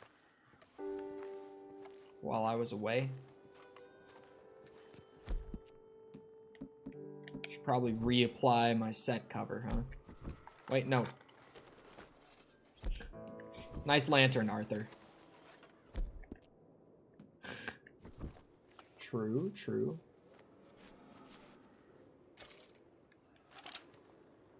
Yeah, when I was younger, I would call them that because that's what my my dad would call them. But then I got older and I was like, I'm gonna make it a habit to break saying that simply because of misinterpretation and stuff. Which has worked out in streaming because of like, you know, no context clips are crazy. All it takes is just someone having like a no context clip of me talking about a raccoon. And then it's like career over, you know? So I've made it a habit to not call them that anymore. I'm Southern and proud of it. My dad's not even Southern, is the funny thing. Like, he's not. I'm sure it's much more of a thing down in the South. But my dad's not even Southern. So I don't know where he got it. It's definitely like a Southern thing, now that you say it. Like, that makes sense. But it's just not. Nice name. It's a creative one, you know. It's a little colorful. I'm from Florida. I am in Florida currently. Can't say it's my favorite place I've lived. Like, it's not horrible, but like, I'm also kind of excited to move out of Florida at the same time. Just hasn't been for me, you know. That could work. But I know that boars will go for it. Is that where I put it?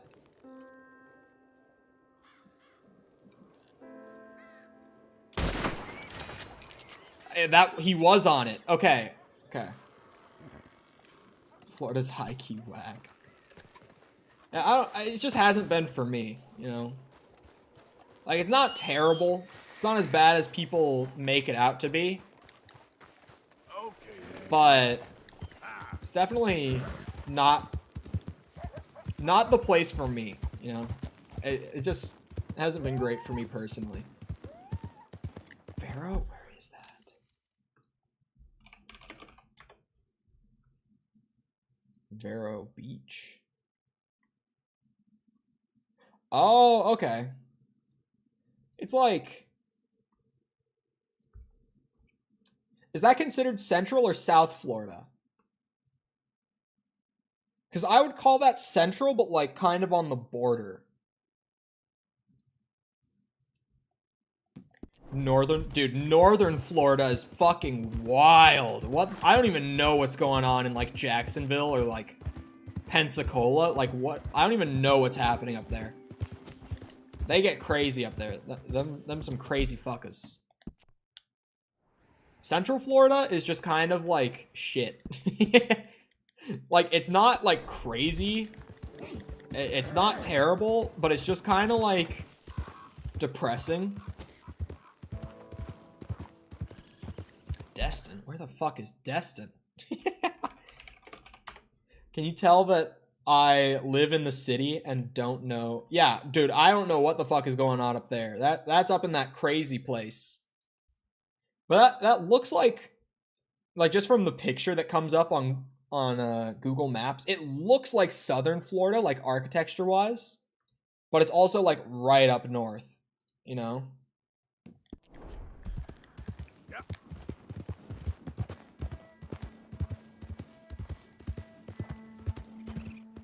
Yeah, I just saw pictures of it. That's crazy.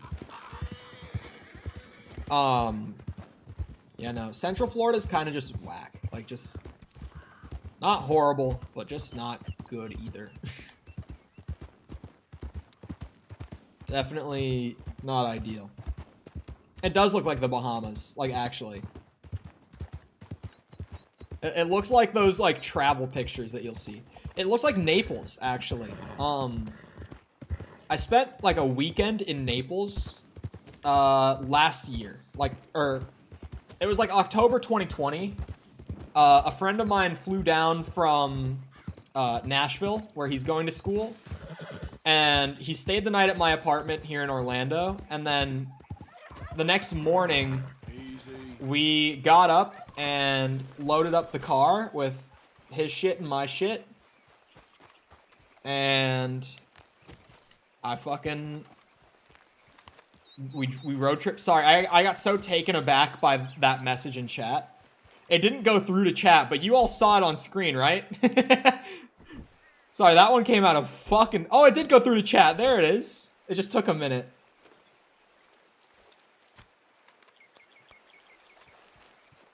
Is that true?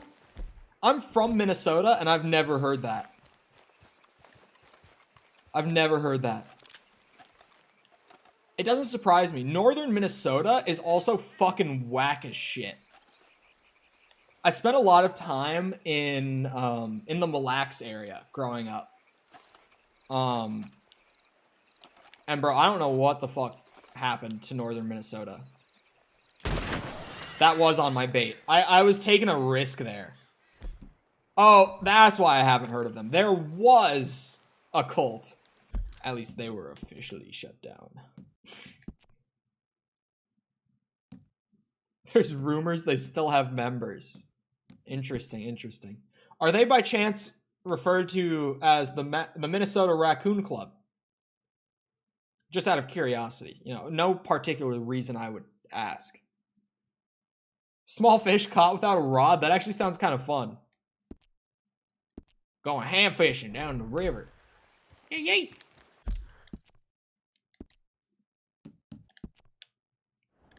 But yeah, northern Minnesota's kind of whack. I spent a lot of time up there growing up. And I wasn't even, like, really far up north. Honestly, like, Boundary Waters, Minnesota is like, really, really nice. And the people there are, like, they're a little redneck, little hick, but, like, they're not terrible. They're not terrible. The Ku Klux Raccoon Club. This has to be a troll. None of this that you are telling me can be real.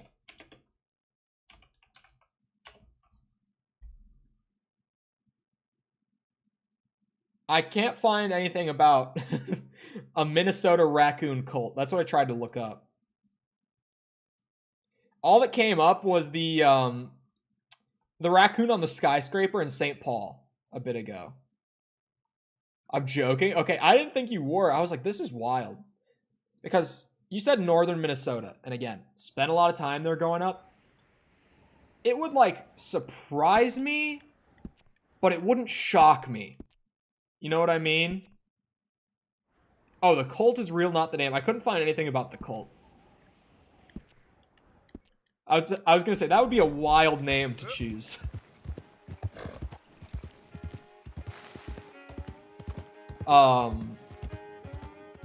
No, northern Minnesota gets a little wacky.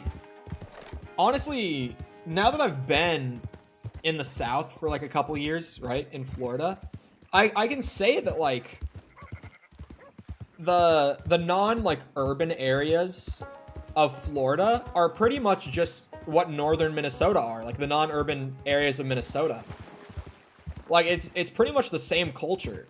It's just slightly different because of like regional factors, but pretty much the same. Like if you are in Minnesota and you're like north of the metro area, and without being in like Duluth or somewhere like that, or like just anywhere on Lake Superior really, then pretty much it's just like you're in the South. Like honestly, it's not really that different. Culturally, it's very, very similar. I grew up with a really good friend who, he lived with his dad up in northern Minnesota. His parents were divorced, so I knew him because his mom lived in the cities after the divorce. But he lived with his dad up north, and I would go up there on like weekends with him to like hang out in the lake and stuff. Anyway, getting beyond the point here. His dad, he had a phrase that a bit of knowledge that he bestowed upon us as children. Like consistently, he would say it over and over again. Because we were fucking stupid kids. Like we would do shit that was like, we should not have been doing that shit. His dad, like a lot of people up in northern Minnesota, worked in like manual labor. And he did lumber. So his dad actually had like a ton of lumber tools in the garage. So we would actually play with like the saws and shit in the garage and like make shit out of them with like pieces of wood that we could find. And if we would ever, you know, manage to cause some chaos and get ourselves hurt, he would always say, if you're gonna be dumb, you better be tough. Which was pretty much him being like, I don't give a shit if you guys are like fucking around with crazy shit. But like, I don't want you to come bitching to me about it when you get hurt the way you do. And I remember that throughout my entire life. Like, I haven't talked to his dad or seen him in so long, like so many years now. But I still just remember so well him always telling us, can you carry a lantern whilst riding? You can. It doesn't offer that much light. Like, it offers light right around me. But aside from that, like, the moon lights up the land pretty much as well as it's going to, right? I mean, over there, further up, you can see where, like, the moon actually comes in, right? Anyway, that knowledge has stuck with me for so many years. It's like, if you're gonna be dumb, you better be tough. If you're gonna do stupid shit, you can't complain to people afterwards when it doesn't work out well. That is one piece of knowledge that I learned from my friend's super, super redneck dad. That is some redneck logic right there. He's spitting country facts.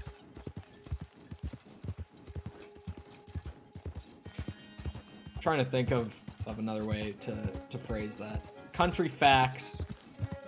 I can't come up with it. Is the moon always there? What if it's a stormy night? No, if it's storming, which it hasn't stormed during the night many times while I've played. It has happened. If it storms, the moon is like there, but just a lot less bright. Like, look at this. This is what I'm talking about, where like once the moon is out, like in full like this, you don't even need the lantern. It's plenty bright when the moon is like fully out, you know? Like, the lantern doesn't really do shit for you at that point. As nice as it might be to, like, hold it for, like, immersion or whatever, it really doesn't do you much good to hold it. Country proverbs, yeah. But that one always stuck with me for no reason. I don't know why. I mean, he had a bunch of, like, bits of knowledge that he would always, like, repeat himself saying, because he's a dad, right? Like, that's kind of a dad thing, just constantly repeat, like, this one little like phrase that you heard somewhere that you thought was really, really good. You're like, yeah, that says a lot about life. You just repeat it over and over to like your son and your son's friends and shit, right? Like, that's a dad thing to do. But because he was redneck, his were always a lot more funny. And often, unsurprisingly, a little more crass. I can't remember many of them. He was a good guy. He was a funny guy. Well, he was a good guy in some ways, bad guy in others. He cheated on his wife. Not an all-around like fantastic guy, but like he was a good dad. So that's what I remember, because that's when I was around him, right? I just know from what my parents have told me, like since I've grown up, that he was a piece of shit, like, as a husband. But as a dad, he was great. Like, looking back. So I remember him as a dad, not as, like, an all-around guy, right? As a dad, I can confirm. Thank you, Mickle, for confirming. Yep, come. Thank you. That's his knowledge. That's one of his pieces of knowledge. Good old country proverb. When I'm, you know, a dad, my son's got his friends over, I'm gonna bestow my wisdom. Yep, come. That could be taken horribly. Forget that I said that. Like, all of that. Just erase it. Never happened. Nope. No. Like, I sat with that one afterwards. I'm like, yeah, that sounded weird. That sounded strange. Damn it. I need more current to make 2. Bestow the cum upon everyone. Okay, yep, that's... Yep, nope. Nope. No cum. Instead of no elp, no cum. What a time to come back. Okay, so that's a 3rd special tonic made. I'm gonna go and get a few more pieces of current from that one spot that was really, really easy to grab it at. Which was... Where was it exactly? It was here. This spot right here has a ton of current there. YouTube taught me this one. Yeah.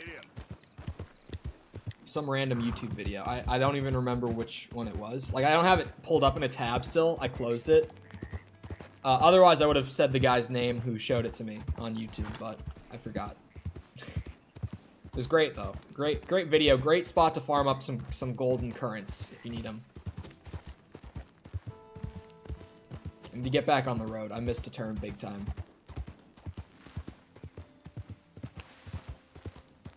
I kind of miss going up to the lake when I was younger and doing redneck shit for, like, the weekends. It was fun. Like, there was a major part of me that when I was up there, I'm like, damn, I kind of wish that I could play, like, Halo right now, right? But also, like, going out in the lake or just out in, like, the fucking woods and shit and just doing really dumb shit that, like, kids should not be doing was a lot of fun. I remember that well. And I don't remember much. CTE is crazy shit, chat. Don't bonk your head too hard and develop memory issues. Like me. Like my dumb ass. Thankfully, my memory issues are more long-term. Because if I had, like, short-term memory issues, that I would fucking hate it. Is there school on here? Like, where did the kids go? Well, I mean, in this, like era of America, there were schools, but there weren't schools like there were today, right? Like, nowadays in America and in a lot of, you know, like, actually in most, like, developed countries in the world, like, very few countries that are genuinely, like, developed don't have school like this now, where it's, like, most kids go to school. And it's, like, in the US, I don't know how it is in the UK, but in the US, you're legally required to attend school up until you're 16 years old. You are legally required to do school full-time up until you're 16. So it's like, I haven't really seen many schools. I've seen, like, a couple. One of them that I saw was actually, like, at a native tribe site. There was, like, a school set up there that was abandoned. Like, the whole site was abandoned, but that's a bit of U.S. history there, where on reservation land back in the day, we also required, like, children of the tribe to attend school. We would literally, like, put up schools within their reservation for them to attend. At least that's how we used to do it in America. It's not how it happens anymore, but it's not necessarily set in one state. We've been talking about this a few different times. And people from, like, chat who are really, really into the Red Dead scene have kind of, like, confirmed our suspicions. Because early on, when I was in this area of the game, my guess was that it was supposed to be Colorado. I spent a lot of time in Colorado growing up because I have a lot of family there. So I was like, it looks like Colorado to me. Like if Colorado wasn't completely like developed and like paved down like the way it is now, this is what it would look like in a way. And there are areas of Colorado that kind of like got left like this. There's actually a lot of them that got left and are just like preserved, and it does look like this. Colorado's a really, really pretty state if you haven't been there. If you're American, like if you live in the US, I recommend a trip to Colorado, especially if you're gonna like go up into the mountains and ski or snowboard or something. It's amazing. I love Colorado. Crazy Who's? Welcome. How's it going? So I thought it was horse, but then I like looked at it a second time and I was like, that's not horse.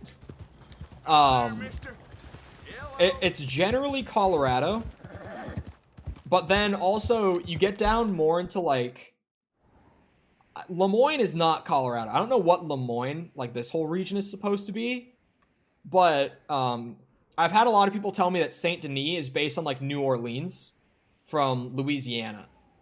So this whole area might be Louisiana too. I've never been to Louisiana, so I can't really say if it looks like it or not. Because I've never been. I have no idea what Louisiana looks like outside of like New Orleans. Let me clap that YouTube bot. Get him the fuck out of here. I don't think Sticky is still here. Or at least he's been quiet for long enough to where I'm like, he's either AFK or not here now. So I clap him myself. Get that bot out of here. The map is incredible. Like, just the game's world, you mean? Because it's crazy how, like, varied it is without feeling like it's, you know, every time you ride around. Or I guess how varied it is without you noticing while you're, like, transitioning through biomes, right? Because, like, there's a point when, you know, me riding through an area like this, and then I go into, like, Lemoyne, or, like, the more swampy areas near Saint Denis. There's a point at which I will notice that, like, I'm in that area because I'm, like, fully in the swamp. But the transitions, like, between biomes, pretty much, like, that's kind of the best way I can put it. They're so smooth. Like, you don't really notice when you're moving between regions like that because it's just done so well. There's not, like, a flat... You know how when you're playing Minecraft or something, there's, like, a line that you can see where it's like, okay, now this is the desert, or this is, like, a snow biome or something, right? I haven't played Minecraft in a long time. I know there's so many biomes now, but I only actually, like, know the basic ones. But you know what I mean? Like, when you're playing a lot of open world games, there's, like, clear cutoffs for, like, now you're entering this biome or area. But this game is just, it's so smooth. Like, it just flows from one area to the next so well. Like, you barely even notice that transition. It's really, really impressive. And just, like, the amount of shit that's packed into the whole map, it's crazy. It's really impressive. Recently, I've been using the word flow a lot. So I can say that the flow between areas is really, really well done. I've mostly been using the word flow because I've been playing Lost Ark since it went free to play on Friday in my free time. And I've been saying that, like, the flow of that game while you're leveling and just kind of, like, going through the main quest to get to the end game is genuinely, like, incredible. I was on my friend's stream the other night playing with him because he was streaming on Twitch. And I was like, yeah, I enjoy the game. So, you know, I'll play some Lost Ark with you. I get on at, like, 8 p.m., right? And then suddenly we're, like, wrapping up a dungeon, and I kind of just, like, peek at my second monitor to look at the time. And it's 11 p.m. And suddenly I'm like, holy shit, I have to be up at 5 a.m. How did 3 hours pass that fast? Just because, like, everything in that game just flows into the next activity, like, so well that it's really, like, scarily easy for me to lose time playing Lost Ark. Like, just completely not notice how much time is passing. I will go back to camp real quick, just because I've been wanting to shave Arthur's beard down because it's getting long. So I think I'm going to clean his beard up and, you know, set it back to square one. Oh, I can also just craft the tonic at the campfire there, because I got enough current to be able to make the 4th tonic for this challenge. So after this, we'll only need to do one more. Hold on, let me check my ingredients. I have enough current. Oh, no, I don't have enough current for 2. Or burdock. or Yarrow. Okay, never mind. I'll have to go out and farm up a little bit more of each of them before I can make the 5th one. So I think I'll probably do something else before I make the 5th one then. Just because I don't like grinding out just going around and farming up plants for like 30, 40 minutes at a time. Because obviously it's like I'm just riding my horse for so long without like actively doing something, and then there's also the side of it where it's like, that's not good entertainment for chat. I'm just sitting here talking. My favorite character? If you'd asked me at the beginning of the game, because this is my 2nd playthrough, I played it at launch and I haven't played it since until this playthrough. If you asked me at the beginning, just going off of like my memories from my first time through, I would have said it was between Javier and Charles. And those are still solid picks. Also, my rule with this, and I say it every time someone asks me, is that Arthur and John don't count because they're like the main characters of their own games. So if they counted, everyone would realistically say that like Arthur or John are their favorite characters, right? They can't count. So if we're not counting those two and I have to pick a favorite from the gang, I now would say, after like playing the 90 some hours I have this playthrough roughly, I now would say that my favorite character is probably Hosea. Because something about this playthrough has just made me fucking love Hosea. Like, he is so fucking funny. And like, when he has serious shit to say, he always has good shit to say. And his comedy is just like fucking off the charts in moments when he has to use it. His attitude with some people, like people who clearly he should not have attitude with, just his confidence to like pretty much be like fuck you to people in cutscenes, amazing. I love him so much. Would I ever do a 24-hour? Ever? Maybe. If you're, I'm saying maybe as in there is a slight chance it could happen. However, I do not plan on it. Because from what I've heard from people, like friends of mine who have done it as like a challenge where like they had a goal for their chat and that goal was met, and then they were like, okay, 24-hour stream. The people that I know who have done one have said that it's just hell by the time you get like 12 hours in. You know, like, I think that 12 hours realistically is like the cap for how long one stream should go. Unless you're doing like an uncapped subathon where the streamer is able to like sleep and take a break to get food as they need to, like all that stuff. But like 24-hour stream when it's just like a straight 24-hour of like playing games or just chatting or whatever, like there's no reason. Publicity? What, 24-hour stream? I don't know. I think if I did do like a long stream, I would probably do like a 12-hour. Because a 12 hours is realistically like the majority of like a waking day for a lot of people. Because then I could do like 8 a.m. to 8 p.m. And that's like, that's pretty much when everyone's going to be watching anyway, right? Like most people beyond, like earlier than that and after 8 p.m. is like, there's no reason to go beyond that. There's no reason to do the overnight for me, at least. I feel like it's just kind of, you do it for the sake of doing it. After 8 hours, you probably don't even want to do it anymore. Yeah, I mean, when I used to be doing zombies, I would not want to be streaming after like 2 hours. Like 2 hours was like my cutoff when I was doing zombies. Because you play zombies every day for 2 hours and it's like, by the time you've played 2 hours, it's like, okay, I'm kind of done for the day. Like, I don't want to keep doing this. Red Dead, I've been able to do 3 hours without burnout. 3 hours has been like good length for me doing this. I haven't tried to do 4. We haven't pushed it to 4 yet, even though we're about to start trying for 4-hour streams. But for me, 3 hours has been a good length. You'll notice it's typically like 3 hours, 15 minutes, 3 hours, 30 minutes, because I get to 3 hours and I'm always like, okay, but like, let me finish up this one thing before I go.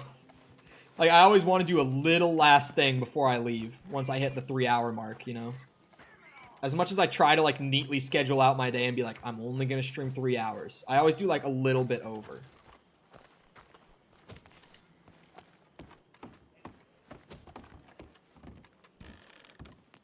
My favorite is Uncle. Honestly, if you're going just off of like a comedic standpoint, I can see it. Sadie Adler is my favorite because of how much she changed from the beginning. I feel like, at least at the point that I'm at in the game, like, you know, a little bit into chapter 4, she's so underused. Like, literally, from the beginning of the game, like, aside from the opening mission where you first, like, take her back to camp and everything after the house burns down, I have seen her in, like, one mission since the very beginning of the game. And doing 100%, it's like, I've been playing this game for 90 hours, and I've seen her in, like, 3 cutscenes total. You know? Like, she has actually spoken, like, critical story dialogue, like, 3 times in the last 90 hours. So at this point in the game, I'm sitting here and I'm like, bruh, when are they gonna start, like, actually developing Sadie Adler, you know? Because she has a great foundation to work off of. But it just kind of gets left off to the side for so long. Did anyone else see that? I wasn't looking at my screen when that happened. Did the whole scene... Hold on, I'm about to see it, like, on my preview again.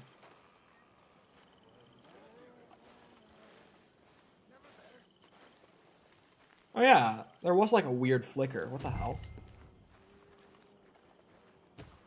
I wonder if that was just, like, a streaming thing.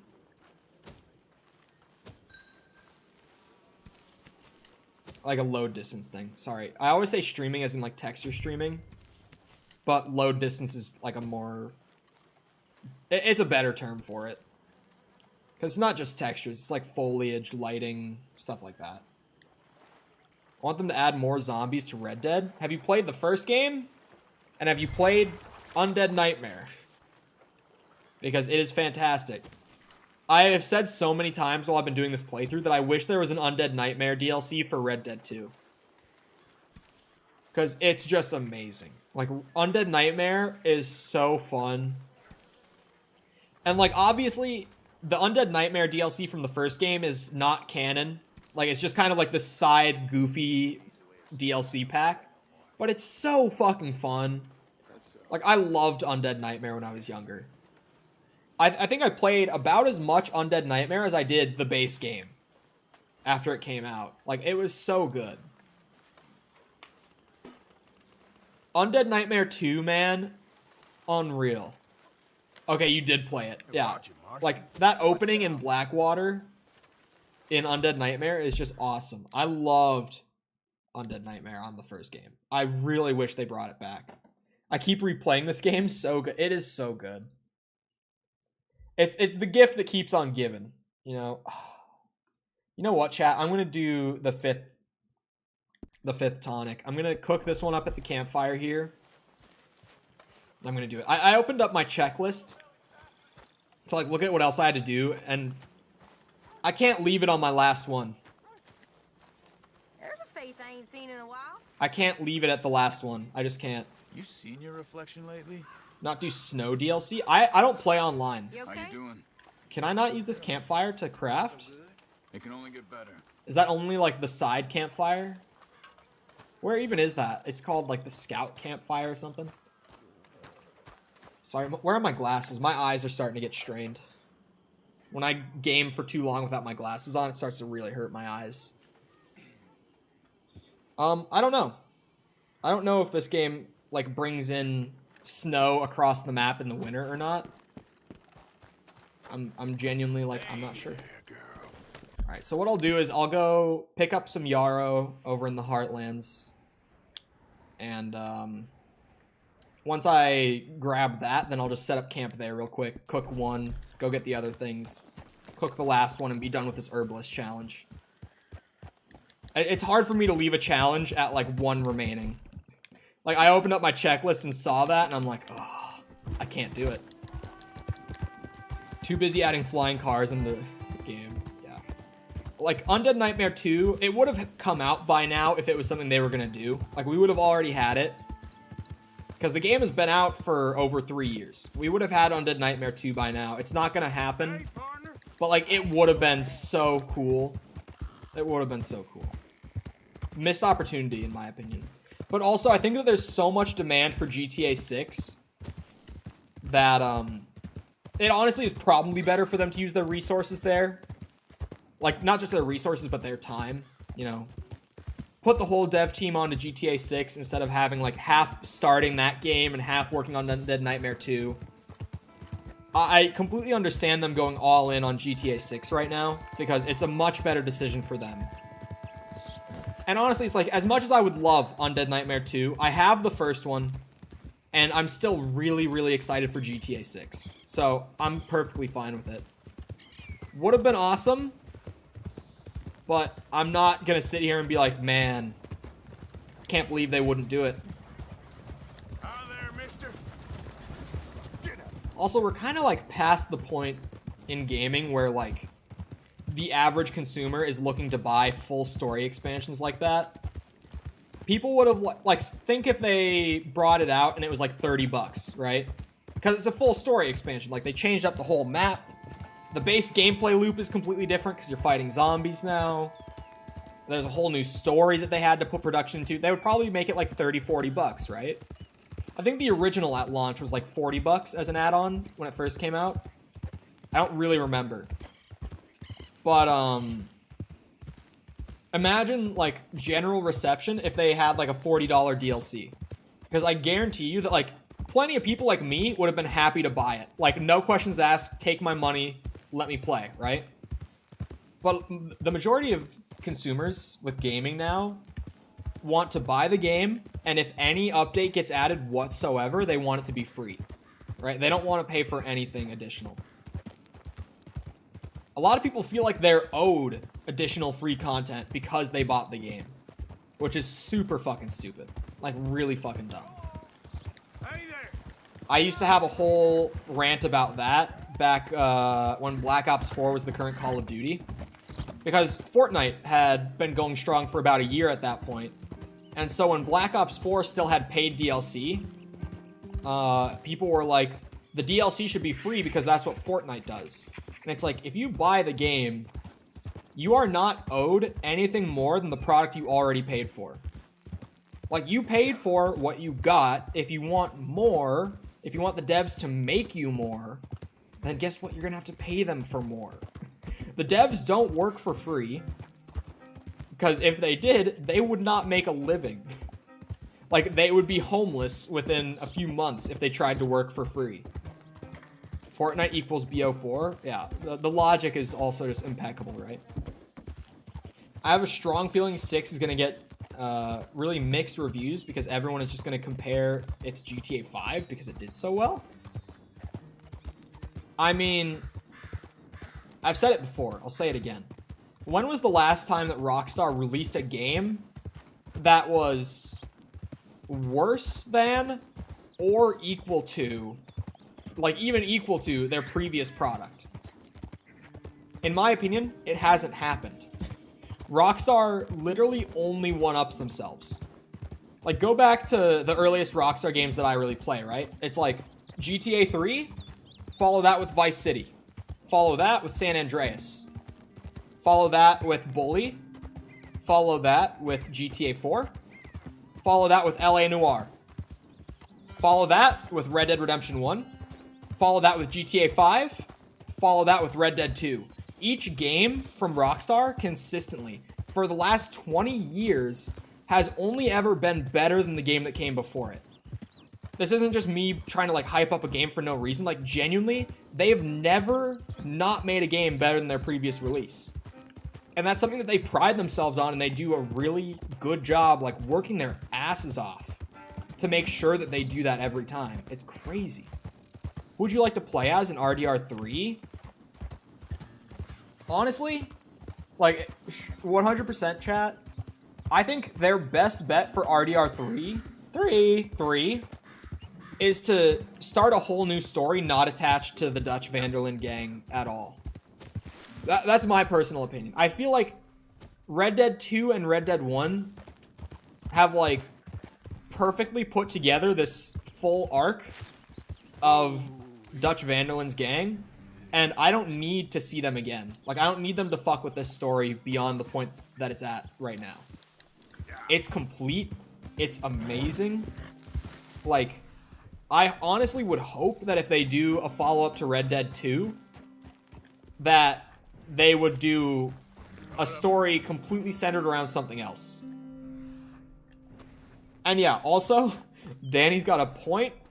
I don't really feel like there's much point in speculating because that game is probably like 9 years out or something, right? I would like to see Dutch. I feel like it could be cool to do another prequel where you play as like Dutch forming the early gang. Have like Arthur and John as kids kind of learning from him and Hosea, like that sort of stuff. But at the same time, I really do genuinely think like the story's complete. The story's really damn good. I think they would be best not continuing the Vanderlyn gang story. I feel like leaving it as it is now would be perfect. The original Red Dead character. I was about to say as well, like, maybe do like, you know how Red Dead Revolver is its own story, and then Red Dead Redemption is like a whole different story? They could do Red Dead whatever the fuck. It doesn't even have to be Red Dead Redemption 3. It could just be a whole new like Red Dead game. That's a different story. Perfectly fine. It's actually coming out in about 4 years. Yeah, fucking right. You want to put money on it? However much money you want to put on it, I will put on it. How much you want. Yep. The number that you say is how much money I get out of this bet. Let's go. How much? Not coming out in 4 years. 1 cent. Alright, I got you. Come back to me in late 2026. I'll take my penny then. Alright? We'll be cool. I'll take my penny in 2026. You know, it's not going to be in 4 years. Like, it just won't. The thing to realize with Rockstar, in its current state, this isn't how Rockstar always was, but ever since Red Dead Redemption 1 released, so starting with GTA 5 and Red Dead 2, and still in their current climate over at the studio, they have 2 development teams at Rockstar. They have their single-player team, and they have their multiplayer team. Their multiplayer team is divided between GTA and Red Dead. The same people who work on GTA Online do not work on Red Dead Online. Like, the multiplayer team is divided, but they still share a lot of functionality and a lot of work together with each other. But Red Dead only has 1 single-player team, which is why GTA 6 is taking so long. It's because GTA 6 has not been in development since, like, 2014, like some people will tell you it has been. It's only been in development since about early 2019, because Rockstar only has 1 single-player dev team. Like, that dev team, after GTA 5 came out, was working on Red Dead 2. GTA 6 didn't get started until after Red Dead 2 came out. And so surely, unless that changes, like, very, very soon, Red Dead 3, or whatever it might be, the next Red Dead game, let's just say, will not get started until after GTA 6 comes out. Which I still think probably won't be for another 3 or 4 years. I think earliest, GTA 6 is coming out 2025. That's my bet, personally. Red Dead Online is dying. I've heard that it's in a really rough state nowadays. Just from, like, the couple people I knew who enjoyed it, who have fallen away from it, and just, like, general stuff I've seen on the internet, I've heard that it's in a bad state.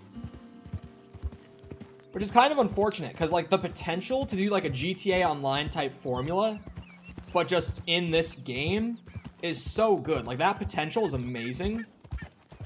But to see it, like, not get realized the way it could be is kind of sad to me.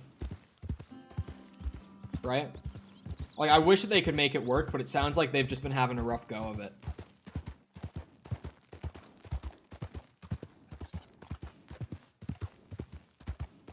Flying horses. Is that a thing? Oh, no, he's joking about flying cars. As a flying car joke, because of the DeLorean in GTA. Okay. For a second, I was like, is there a bug where people are flying around on horses or something? Could you imagine a horse just, like, galloping at massively increased speed through the air above you while you're playing online? That would fucking kill me. Seeing something like that, I would have to like stop playing the game for a minute to laugh. Like I wouldn't be able to contain myself. Has the burdock not respawned here? Fuck.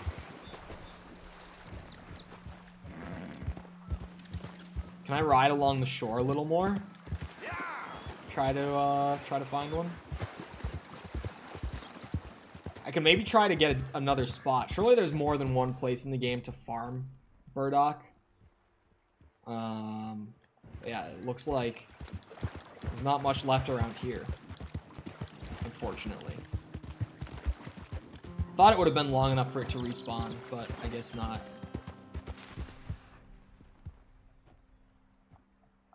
Yeah, like Santa's reindeer. Would have been awesome. Oh, that's some. Hold on, I might be able to find it here. It needs to come out with a new role for people to play. I've heard about the role thing. I've heard that it's pretty much like GTA's business system, where like you have to grind out a ton of cash to be able to like buy into it. But then once you do buy into it, it takes so long to get that return on your investment that it's really like, if your goal was just to make money in the game, it would not be worth paying into. It's only worth paying into so that you can like get something new to do, right? Which is like not horrible, because that's the GTA Online formula in a way. Like that's just how it has been for like online, and that's the way that Rockstar rolls. But there is something flawed about a system like that, you know? Like, it takes so long to grind to get that stuff unlocked, and then once you get it, you don't really get return on your investment unless you put like 50 hours into just that system. Like, that's not good design by any means, you know? Hold on, one of the plants I had 11 of. Tell me that was current. Because if not, I'm going to need more yarrow or burdock root. Wait, I can make another one? Did I make the wrong thing before? I did. Okay, so never mind. I just made some other tonic. I don't know what I made, but it wasn't Special Miracle Tonic. Do more for GTA 5 than Rockstar or RDR 2, sorry. Well, yeah. I mean, that's just because clearly their Red Dead Online team is just logically going to have less manpower and less funding behind it, because it brings in significantly less money, right? For anyone who like doesn't know it by this point, I talk about it enough that I feel like most new people probably will have picked up on it. But who knows, maybe not. And maybe some people are like new enough to where I haven't even mentioned it. I'm currently in school for game design, like right at the end of school. I graduate in a couple months here for game design, getting a bachelor's of science in it. I'm working on a team as a designer right now. Like I'm like in the industry. So when I talk about stuff like this, it's not just coming from like out of my ass. I at least like to think that I have a generally solid idea of what I'm talking about. I'm not always going to be right on. No one in the industry is, because the gaming industry is really weird and really inconsistent. It a lot of the time varies depending on the team. Rockstar is a team that I try to keep up on very well, though, because I really, really like their stuff. So I do try to keep up with how they're working internally as much as I can. But yeah, generally speaking, with any gaming company, it's like your resources and your manpower are going to get put more into a product that's bringing you in more money, right? So it's like GTA Online just got this big-ass story expansion that I saw an article on the other day, where it's a co-op series of missions where you play as Arthur and Lamar, or not Arthur, sorry, Franklin and Lamar from the story mode. Cole's major is RDR2 100%. Yes, that is my major at this point. No, my real major is how to make a build in Path of Exile. It's a PhD, actually. What I read, Rockstar cut out about 5 hours from RDR2 story mode. I would think that that's probably low. That might have been like late in development, like well-developed content got cut. That totaled up to about 5 hours. But generally in any game, a lot of content gets cut before release. Even if that's just from documentation to final release, like, especially if you go from documentation to final release, generally speaking, when it comes to games, maybe about half of the content or features that are documented in pre-production actually make it to the release of the game. Because, you know, deadlines exist, resources are limited, like, you can have this amazing scope for a project, but it's never going to be possible, you know? So I would say that if people are generally saying that, like, oh, about 5 hours of RDR2 got cut, I would say it's probably more than that. It just depends on, like, what you're looking at. If you're looking at, like, you know, content that already had, like, scripting done, and had, like, you know, roughly blocked out scenarios, stuff like that, then yeah, probably about 5-6 hours of content got cut. But if you're looking at, like, documentation or, like, storyboarding in pre-production, it was definitely more than 5 hours that got cut. Like, definitely more. Because that's just how, you know, working on a game is. So far with my game, we haven't had to cut too much from our documentation, thankfully. But we're still pretty early. So it's kind of like only a matter of time, in a way. We'll have to see. But so far, we've been good. So far, not too much has gotten cut. It's been pretty minimal compromises on the game so far, which is good. Our team, I'm pretty proud of how our team has managed to work through shit. Because we had chaos yesterday that we're still recovering from today. We're still working to, like, fully rebound from the absolute chaos that happened yesterday on the team. Just with, like, our version control software having some issues, and we lost a lot of progress on our current build of the game and stuff like that, but the documentation, that was everything I worked on. No, generally, I'll say it's a very systems-heavy game that we're working on right now. It's very much focused on progression and sort of replayability.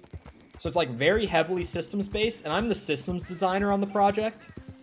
So the majority of my documentation, I would actually, currently, none of my documentation has been cut. Like, literally not a piece of my documentation has been cut. But, again, it's a matter of time. My documentation was fairly ambitious in scope for what our team is and the resources that we have. So it's kind of a matter of time until my stuff starts getting cut into. Is the game going to be released to the public? Currently, it's planned to.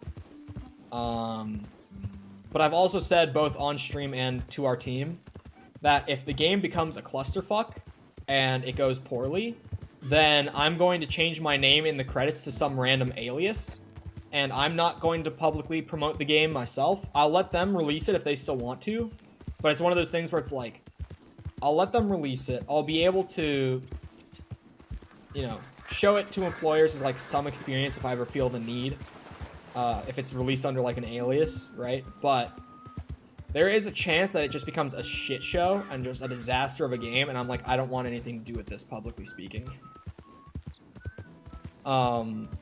It could always happen. Rumors that Rockstar is going to remaster RDR1. Maybe? I doubt it.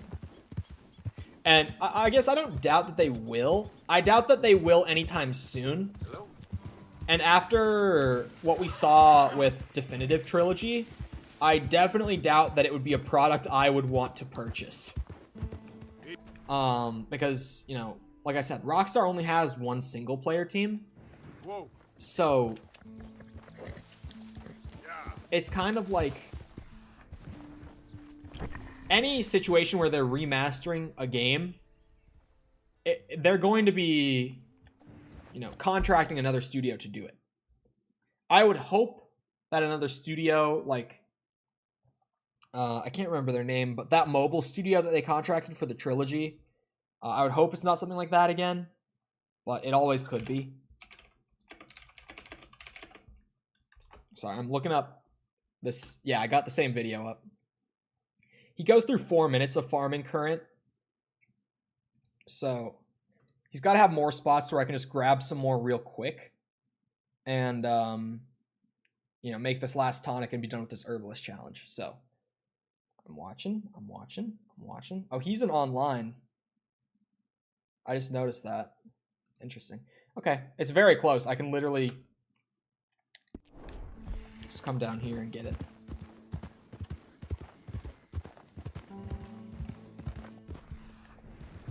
There it is. If it becomes a shit show, please still share it with us. It depends how much of a shit show it is. Because, you know, obviously, no matter how bad it gets, my stuff will be good. You know, I'm just, you know, I'm kind of an idea guy. I'm kind of good at my job. You know, it is what it is. But yeah, it definitely depends. Who knows? We've had some very weird source control stuff going on, and it's fairly early, so right now it's like not necessarily demotivating for the project going forward, because it's like, you know, we can get around this. We'll just have to learn how to avoid these issues, because kind of the nature of what our team is trying to do within the engine that we're using makes things a little tricky sometimes. Like, we're having some weird technical issues at certain points, so it's like things might go wrong. Hopefully they won't. There's more current just right over here. But it's definitely possible that, like, technical issues just plague the development, and it just leads to more time being spent trying to fix already made features that are having issues, rather than more time spent, like, adding features or polishing or things like that, right? In my case, you know, being able to add more systems. Or I guess not add more systems, but expand the existing systems. You know, playthrough on stream of game when done. Probably not. I've said that before. I think I'll do a video. I don't think I'll do a stream. You know, I don't feel like it would warrant a full, like, 3 or 4 hour stream. But I would probably do a video on it. No, don't sleep. I always just sleep out of habit, because that's most of the time what I'm using the camp for, is just to, like, reset the instance real quick. That is the 5th special miracle tonic crafted. I know it is. It didn't pop up, but that's because the challenge is not complete just from making 5. Oh, wait, I think it just popped up as I was closing it out. Do you remember the meat bags from Exo Zombies? Probably. What were the meat bags? Because a lot of the naming was weird in Exo Zombies. So what specifically were they? Because if you, like, say it, I'll definitely remember them. So now I just have to literally chug all this fucking shit that I spent so long making. The zombies with more health? On what maps? I don't actually remember.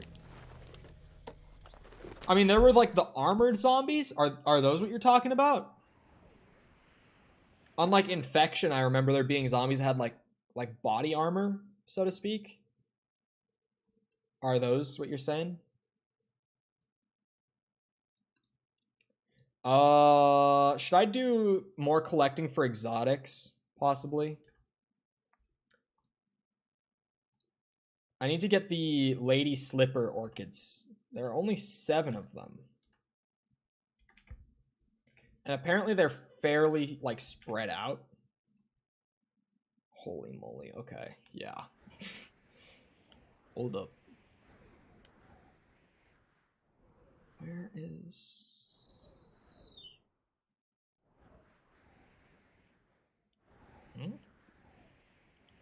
Oh, it's up here. Okay. There's one, like, here. Sorry if I wasn't reading chat messages there. Armored. Oh, okay. Yeah, yeah. He doesn't want to stream his game? Yep. I mean, keep in mind, the game is still a few months out. I don't know what the final state of the game will be. Like, I don't want to sit here and be like, oh yeah, I'll stream the game. 'Cause I don't know if it's going to be good enough for me to want to sit here and stream it for 4 hours. You know?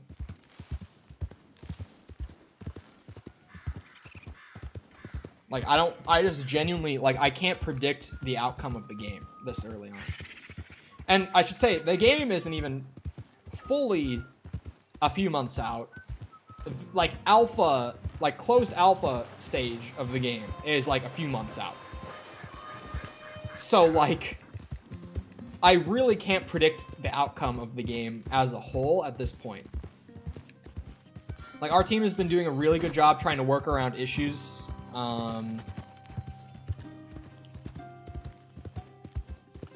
do, like, 1 or 2.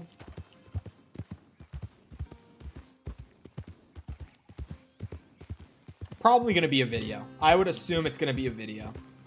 If even, depending on how it goes. Yeah. Considering how long we've been working on the game and what we have built out so far, I think we have a good foundation. But the technical issues that we've been having for like the last week or so have been bad enough for me to be cautious.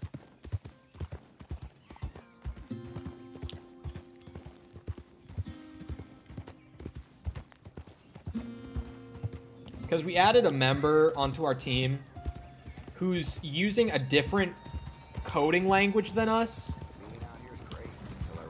Don't ask, it's a whole story. But he's coding in a separate language than we are.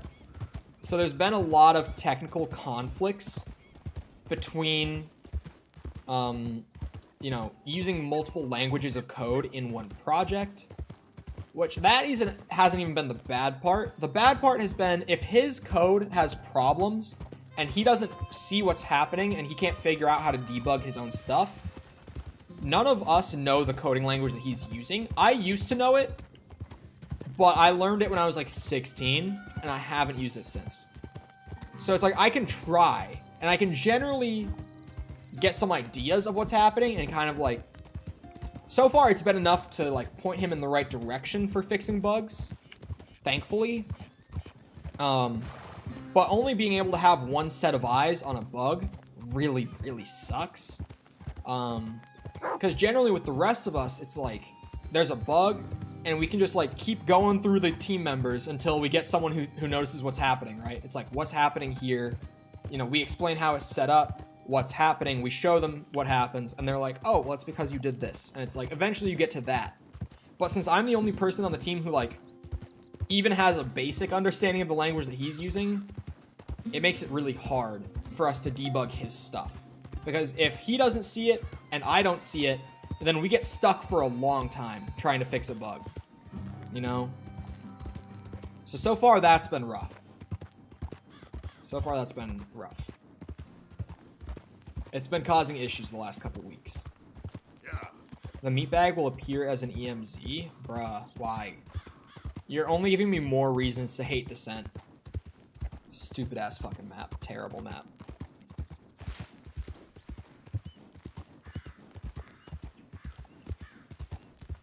Well, no map is like terrible, but like, if I'm gonna play an Exo Zombies map, if I'm gonna play any zombies map, Descent is gonna be my last or close to my last pick out of all COD Zombies games and maps. Oh no! Oh, my OBS didn't crash. Red Dead 2 ran out of memory? How does that happen? Bruh. Red Dead 2 ran out of memory. Come on. Come on now. Don't do this to me today.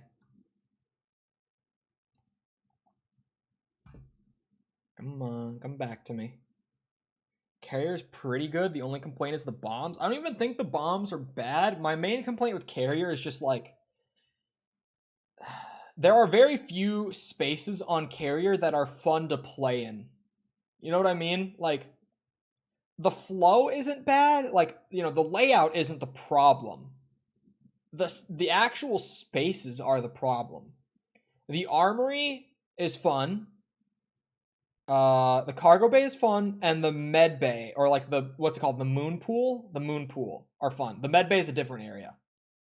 Gun deck, not really. Yeah, the gun deck, not really. I won't agree on the gun deck. I think the gun deck serves as a spawn room, and it does its job there, but aside from that, no. The armory is... I wouldn't even really say that it's entirely fun to play in. I would say it's fun in mid-game, but once you're past mid-game, you're kind of just handicapping yourself if you go there, and it's like unneeded chaos just for the sake of like trying to be quirky and change the game up. You know what I mean? Like, there's no actual solid reason that you would be in the armory in late game. It's like early to mid game, it's fine. But once things start to pick up, you do not want to be there. Yeah, the moon pool's the best spot. So really for me on carrier, it's like the only fun play spaces are the moon pool and the cargo bay maybe, but really the moon pool is just like, if you don't pick the moon pool, there's something wrong with you, or like you just played the map for the first time and you know, you don't like, that's all you've done. You've played it once, right? Yeah, I don't know. I think that's generally my issue with Exozombies for like pretty much every map. That's a consistent issue in Exozombies for me.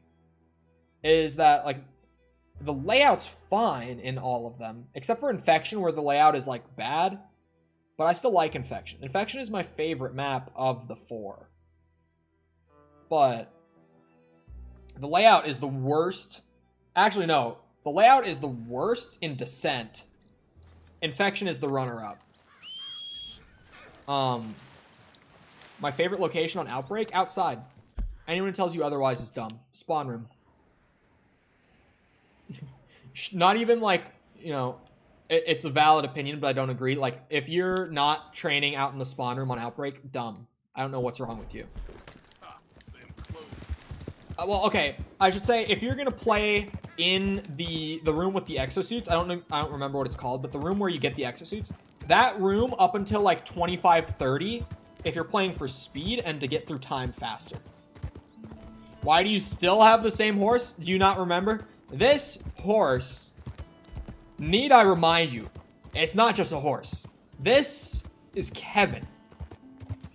Okay, Kinley? This is Kevin we're talking about. Even if I had a white Arabian, I would not want to ride it around because this is motherfucking Kevin right here. Me and Kevin will stick through it to the end. 2 homies on an adventure to get 100% completion in Red Dead Redemption 2.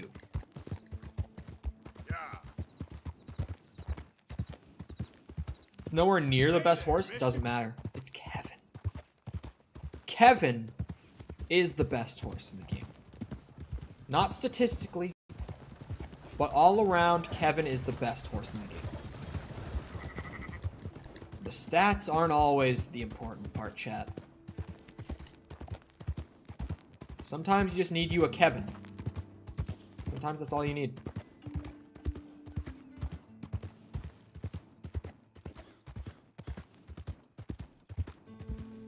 Yeah, I raced that guy. I beat that guy in 2 races, and then he shot his horse at the end of the 2nd race, so I shot him in the head. Because fuck that guy.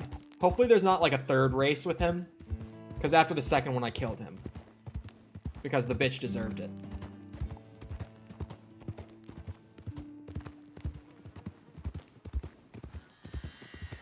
Bitches. Whoa! Oh! I wasn't looking at my monitor. I was looking at my 2nd monitor. I can't find him for the 3rd race. I'm pretty sure he was just on the road. Like, he just kind of pulled up and he was like, hey, I bet you can't beat me in a race. I was like, yeah? You don't think I can, bitch? And I raced his ass and I won. Because Kevin's goated. Are you okay? You know, Arthur did some scorpions through the air, but like it's not a big deal. The 1st, not 3rd? Yeah, he was just like on the road right outside of Strawberry, I'm pretty sure. It was a long, like it was at the beginning of the playthrough, so I don't really remember. Hold on, chat. I'm going to restart my desktop's OBS. Don't worry, the stream's not going to freak out. But just real quick, because I'm seeing some stutter. I'm just going to refresh my desktop OBS to let it chill out.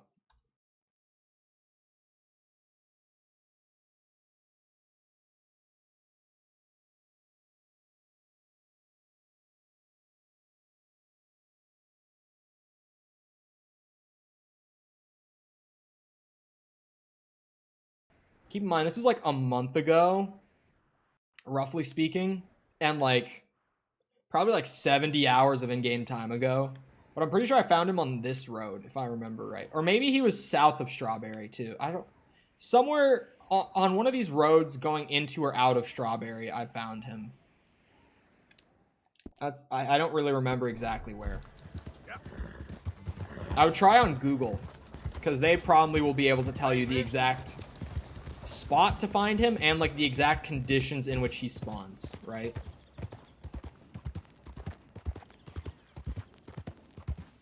I just noticed Mickle saying that Kevin is statistically the best horse. She just doesn't like to show off. He's not wrong. It's really not.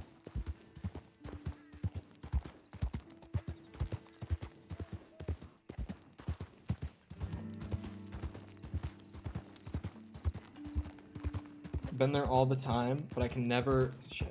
I need to make sure I'm still on the road. I can never come near him. I don't know if it has to be a certain horse. Maybe. I don't know. Google would know. Some motherfucker on Reddit knows, that's for sure. Redditors always know. Life lesson. How do you think I learned how to play Path of Exile, man? Reddit. Came in clutch. Just Reddit threads on everything in the game. It's like, you know, what the fuck does block do? Reddit thread explaining every intricate detail. It's like, is my evasion rating actually my chance at dodging an attack? Reddit thread going into full detail. How can I stack energy shield when I'm using chaos incursion? Full fucking Reddit thread. And no one knows what I just said. Chaos incursion, chaos inoculation. Sorry. There's a lot of words in Path of Exile. Incursion is one, inoculation is another. I just flipped them. The blinkers, they were just dumb. Like, there was just no reason for them to exist. I think exo-zombies having all the variations of, like, the standard zombie, it just really didn't work. Because it's like, you know, with something like that, it's like, if you want to have enemy variety, you need to be able to look at each of those enemies and tell me why that's going to be fun for the player and why it's worth putting resources into, right? So it's like, let's go through exo-zombies, right? It's like, why is a zombie that randomly just teleports a very short distance, like roughly 3 to 4 steps, why is that fun for a player? It's like, I don't know. Okay, then why would we make it? I was on Kevin, so a thoroughbred, when I found him. It's like, zombie that disables your exosuit for 10 seconds. Why is that fun? I don't fucking know. Interesting enemy type? Interesting, but fun? No. Engaging? Not at all. Not in the slightest. Because fun is subjective. So the better word to go with is engaging. Because generally speaking, what makes an enemy fun is the way that the player has to change their playstyle in order to adapt to that enemy. Oozers and sploders? Not really. At least I wouldn't think so. What am I looking for again? Oh wait, Lady of the Night Orchids. Is that the flower I just picked outside? Because it was a new... Yeah, okay. Later Slipper. Lady Slipper, not Lady of the Night. That was a different kind of orchid. Okay, never mind. Never mind. Where's the next one? I was going to go around and grab these flowers. But they're fairly spread out on this game's map.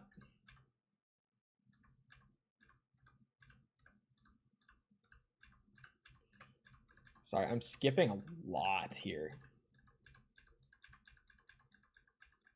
He's doing other random shit. You shoot them in a horde and then they explode. Okay, but do they actually deal meaningful damage to the zombies around them? You want to talk about a good exploding enemy? Actually, unironically, I'm not just doing this because people shit on the game too much. They don't. They might kill 2 zombies if you shoot them in the middle of a horde. In my experience. And, you know, you get past like round 35, they won't even kill 1. Genuinely, they won't even kill 1 past 35. They just won't.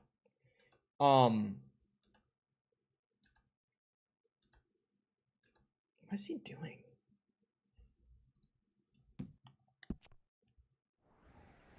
So he goes up to the O'Driscoll hideout here. And there's one... Wait, that's Coulter. Where the fuck? I went way too high. It's this. This is what I'm looking for. There's one here. Supposedly. Allegedly. What the fuck? Sorry, my I just accidentally rearranged my tabs in a weird way. Have you done the legendary bison? I don't think so. No. Right, back to like enemy design talk. With exo zombies is a great example. EMZ's terrible. It's not because of their design, keep in mind. Because genuinely, their design is not bad. How does that enemy engage the player? It makes them completely change their movement for 10 seconds. The way that they navigate and train completely changes for 10 seconds. That's good. Like, that's a good design. The issue is that they decided that past round 30, about 70 to 80% of the standard zombies would be an EMZ. That was the mistake. Not the actual design, but the implementation in that case. Fucking, here we go. There we go. I was going to Bluetooth because my cord was being really wonky. How is Kevin the goat? Have you not seen her? Have you not seen Kevin? Sit down, bitch.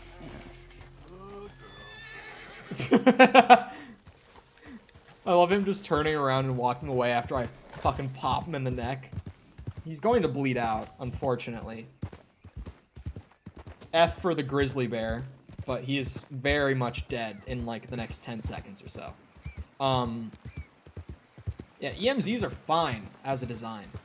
Like, the best Exo-Zombies special enemy, in my opinion. Including, like, the Goliaths or Oz. Like, all around, the EMZs are the best design. Just horribly implemented.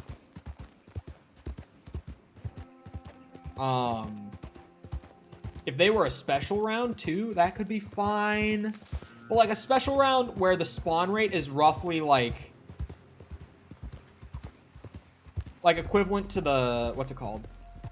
The ones that carry the plague, the infection. I can't remember what they're called right now. Cole calls EMZ the best zombies in Exo-Zombies, not overall. But what I was going to say earlier, hosts, thank you. What I was going to say earlier with the exploding enemy is if you want to look at a good design for that, look at Vanguard, the Boomshriers. On any round in the game, because the team scaled it for this, their damage will scale depending on the round, only to enemies, not to the player. Spikers are just dumb. No, I'll come back to that. Spikers are probably one of the worst ones. Boomshriers in Vanguard have the potential to wipe out an entire horde if they're positioned right on any round in the game. Easy now. That is how you do an exploding enemy that you can use as an environmental piece to take out a horde. While also being a direct threat to you because they run faster than the average zombie. And they are fucking glass cannon. Like, they do hit you hard if they get up on you and explode. But, like, they have so little health. Hold on. Can we maybe use the hatchet for this? This big-ass hatchet? I think that would be more fun.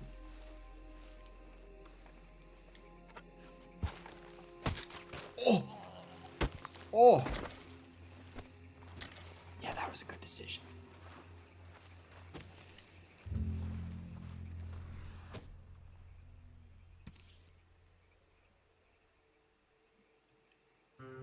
Don't know where the flower is here. He had this spot, like, with a marker on the map, but I'm not seeing one. No flowers here. What's up with that? Big guy? Huh?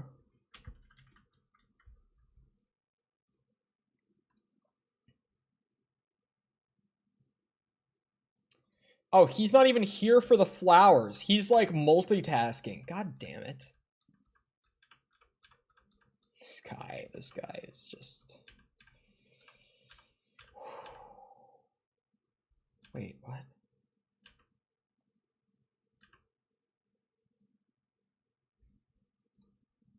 Wait, hold on. Is there one here?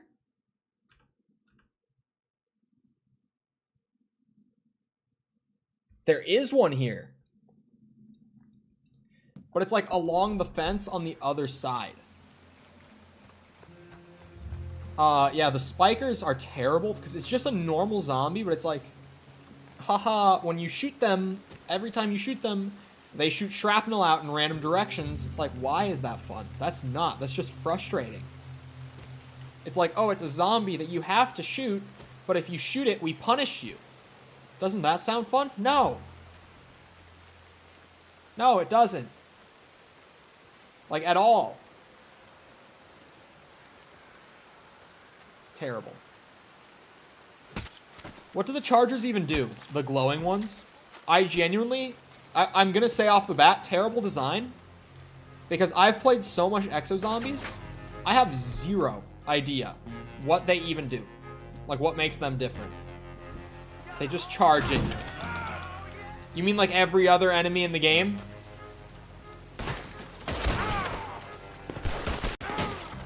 Like, that's all the AI does. Are more aggressive? How so? How do you get more aggressive than running straight at the player no matter what? How does it get more aggressive than that?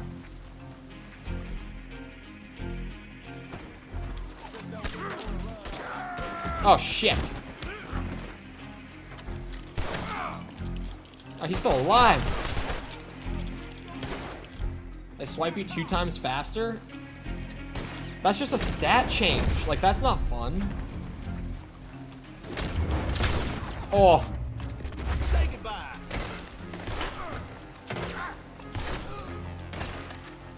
That's something that I've learned through making my own shit and, like, picking apart the design of games.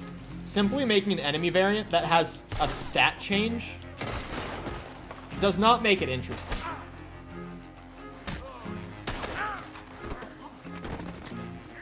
How am I dead? Like, I'm dead. I'm about to be dead. My gun was empty. I got really lucky that he missed his shot. Both my guns were empty there.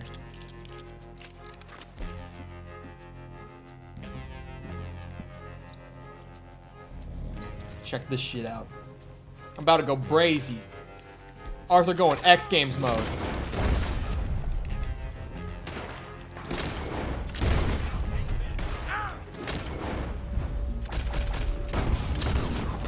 Okay. Got his ass. Their exo behavior was increased. Not fun.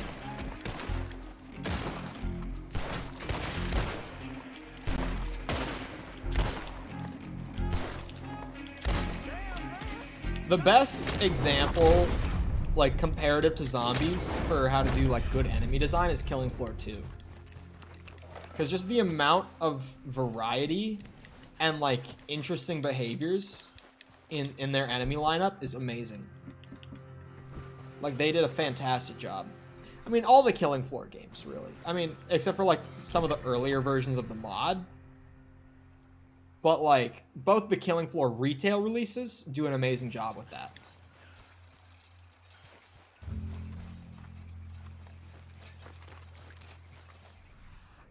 that it? That is it. Okay, I was like, I know it's along the fence here somewhere. Give me that flower. Give me that.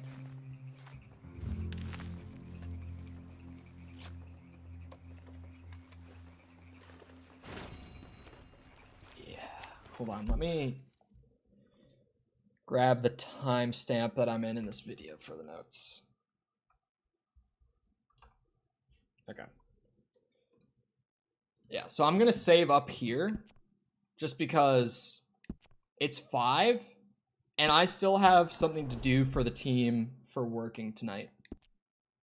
So the enemy design discussion will have to wait for now. For now.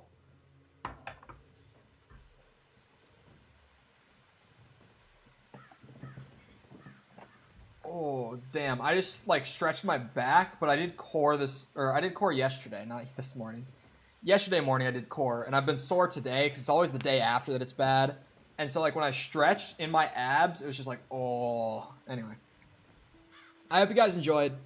If you did enjoy and you haven't done so already, if you're on Twitch, feel free to go ahead and leave a follow. If you're on YouTube, feel free to go ahead and subscribe. We do stuff like this every day that we're available to. Just been playing through Red Dead, going for 100%. So if you're looking for more Red Dead content, I know there's not much out of it, or I know there's not much of it out there for like live content. We still have a ways to go through the game, so you might enjoy coming back, hanging out with us a little more. We'd love to have you back. If you're looking for links to any of my other socials, all you have to do is simply go into the chat on Twitch, type !links or !YT or whatever you're looking for specifically. If you don't want the whole link tree, links will get you everything, but you can also use specific commands just relative to what you're looking for. If you're on YouTube, just go into the description. Everything is linked in there. The big ones are I have a Twitter where I tweet either stuff about games that I find interesting, or I tweet funny, well, at least things that I think are funny to tweet. My friends constantly tell me that my tweets are terrible and that they don't find me funny. So it makes me second guess myself before I tweet a lot, but I think my tweets are funny. So fuck them. Anyway, I hope you guys enjoyed. I'll get back here next time, and I hope you all have the rest of your day. Goodbye.